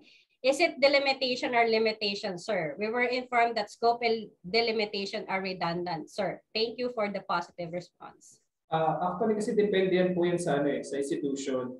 Kasi may mga institutions ang ginagamit nila scope and limitations. Iba naman po scope and delimitations. So, pero kasi kami parang na-introduce din kami sa scope and delimitations eh. Pero yung nakikita ko na siya ngayon, ang nakikita ko na ngayon is more of the scope and limitations. Limitations na daw po ngayon. Siguro, nagbabago kasi yung format palagi. So, titingnan na lang natin kung saan tayo belong na organizations. Okay, may I add? I think I have I have discussed that. The difference between limitation and delimitation. May I add lang, Doc June? Wait lang po. I was actually looking at it. Ayan. Kung nawawala pa yata. May problema po kasi ako sa left and right. Limitation and delimitation. I think pag po delimitation, yun po yung mga factors na hindi natin control. Like for example, funding. Hindi po natin control yan. Kapag po kasi if it is the other way, yun po yung mga pwede nating kontrolin. Yun po yung mga factors na po pwede nating i-limit. Ayun po. So yun po yung difference po ng limitation at saka po delimitation. I'm still trying to find yung pong aking lecture regarding that. Opo. Kasi po yun din po yung madalas na itanong po sa akin. Ano yung bakit delimitation? Bakit hindi na lang limitation? Okay? Wait lang po. nawawala pa siya. Ayan. Ayun, ito po. Limitation are things that researcher has no control over, such as bias. The limitation are things over which the researcher has control, such as, for example, location of the study. Okay, for example, if ang ano niyo po is lack of funding, then this is actually a limitation. Pag naman po, for example, that is limitation. Pag naman po, for example, the survey of a researcher was delimited to urban areas of the region, limiting the demographic sample, then this is actually delimitation. Ayun po. Pag limitation po, wala po tayong control. Pag po delimitation, meron po tayo po yung naglilimit nung scope po natin sa ating pong researcher. I hope that answers your question, Sir Reggie Pabro. Thank you for clarification. Yan po. Saka dapat, and that has to be expressly stated in the text. Okay po. Ayan, meron din pong additional tawag dito suggestion si Dr. J. Okay? And from Ma'am Christine Joy Matilla, kilala ko to. Ito po ay aking advisee. Kudos everyone, and Sir Reggie Pablo said thank you. So any question, our speaker is still ready and up to answer your question. So wala na po ba? Wala na po bang magtatanong sa ating pong speaker? Ayan. Wala na daw po. So with that, thank you Sir June, Dr. June Barlis. Ngayon lang po kami nagtatawagan ng Doc June. At saka Doc Edessa. Pero sa totoong buhay po, pareho po kami, binubuli po namin ng isa't isa. Magkaklase po kami sa masters. Yan. Ayan po, nagkahiwalay lang po kami sa doctorate namin. Nauna po siyang gumraduate. Again, thank you Dr. June. But before we move on to our awarding of certificate, I would like to seek the cooperation of everyone in completing the evaluation form. So I'll be posting the link now. Ayan po. Sa ating pong chat box. Everyone. Ayan. I hope I posted it right. Tama ba?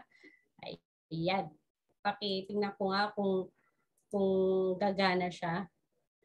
Siyempre, tinry ko muna kung gagana siya. Ayan, parang ayaw niyang gumana. Wait lang po. Manghihingi muna ako ng tulong sa aking kapatid. Copy link address. Ito. Ayan po. Tingnan po natin to. Ganun din po eh. Ayan. So, pakitry po if it is working, if it is not, and then kindly inform me po. Ayan. So, we would appreciate it if you would complete the evaluation form within 24 hours and provide us with your feedbacks for us to be able to improve our succeeding events. Thank you for your kind cooperation and attention. Now, we are moving on the awarding of certificate, and let me just read what is written in the certificate. Ang ganda-ganda ng certificate. Wait lang po.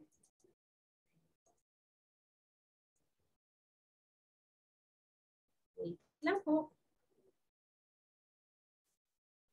Ganito po talaga kapag live. Yan. Yan. Sana nababasa ko pa siya. Okay. So, ETCOR Educational Research Center presents this certificate of recognition to Dr.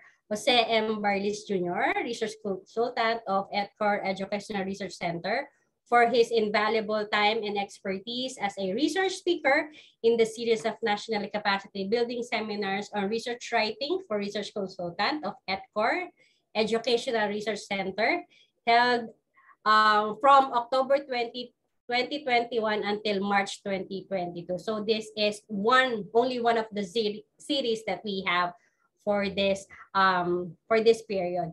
So that is signed by Dr. A.C. Lagman, our National Deputy Consultant for Research Publication and Training, and Dr. Adrian P. Carbajal, our National Consultant for Research Publication and Trainings, and also signed by Dr. Richard D. Sanchez, our Head Research Consultant.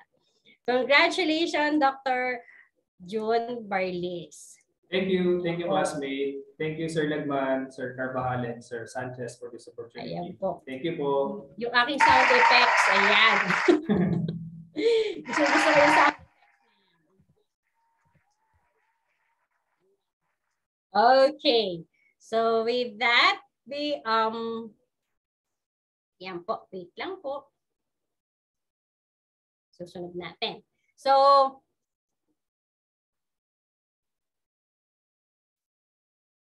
ayan, dali lang, mawawala siya. Ayan. So, I would like to invite everybody let me just invite you to ETCOR's upcoming activities before we end this program. Ayan, let me just show you po this. Ayan, ang hirap. Pag-iisa ang isa ang laptop. Ayan.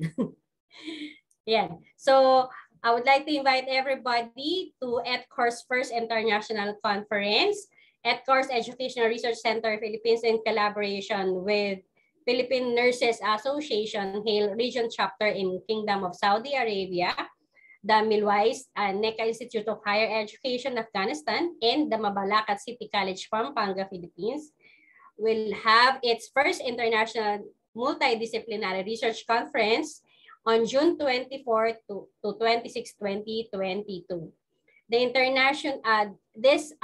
The complete detail of this conference, including the submission of your abstract, is actually posted in our page. So, paki-visit lang po ang page po ng ating pong organization para po sa details po ng ating pong first international multidisciplinary research conference. Also,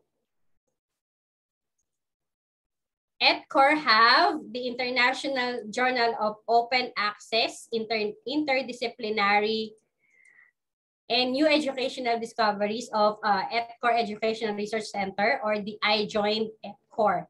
This is a scholarly open access international monthly peer-reviewed online journal that publishes research articles that contribute to human and societal development through excellent academic and scientific findings. The iJoin ETCOR's interdisciplinary nature adheres to the global challenge for all educators and industry practitioners to value the integration of various disciplines in their study in order to arrive at a holistic understanding of a phenomenon or an inquiry. Thus, while the journal accepts articles on knowledge from different disciplines or multidisciplinary, it gives high regard to studies that deal with knowledge within and across the discipline. Ayan po. So, if you want to have your paper po published, just like Ma'am Malayo, a while ago who presented her paper, pwede po tayong mag-apply or pwede po natin i-submit yung ating pong paper dito po sa ating pong iJoin, okay, sa ating pong publication. Ayan.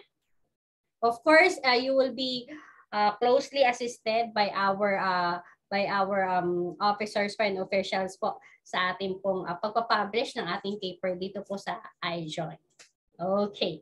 And last December 27, 2021, ETCOR conducted the virtual conferment of its first International Awards for Outstanding Educators and Researchers.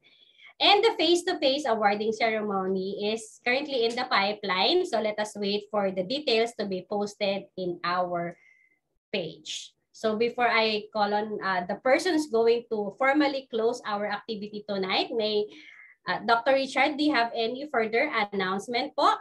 Wala na po, Ate Isay. Okay. So to formally close tonight's activity, we have another Bataenyo. Ito po ay powerhouse po ng mga taga-Bataan. So we have Miss Melusa S. Santos, LPT MAEd, Teacher 3 of Bataan School of Fisheries, to have our closing remarks. Okay. Am I heard po? Hello Yes po. po. Okay po. Okay. To begin with, I want to express my gratitude to Dr. Jose M. Barlis Jr. for his outstanding thought-provoking talk, Ms. Reggie Malayo for her paper presentation, and to the virtual event coordinators for organizing the session and keeping things under control and reasonably on time.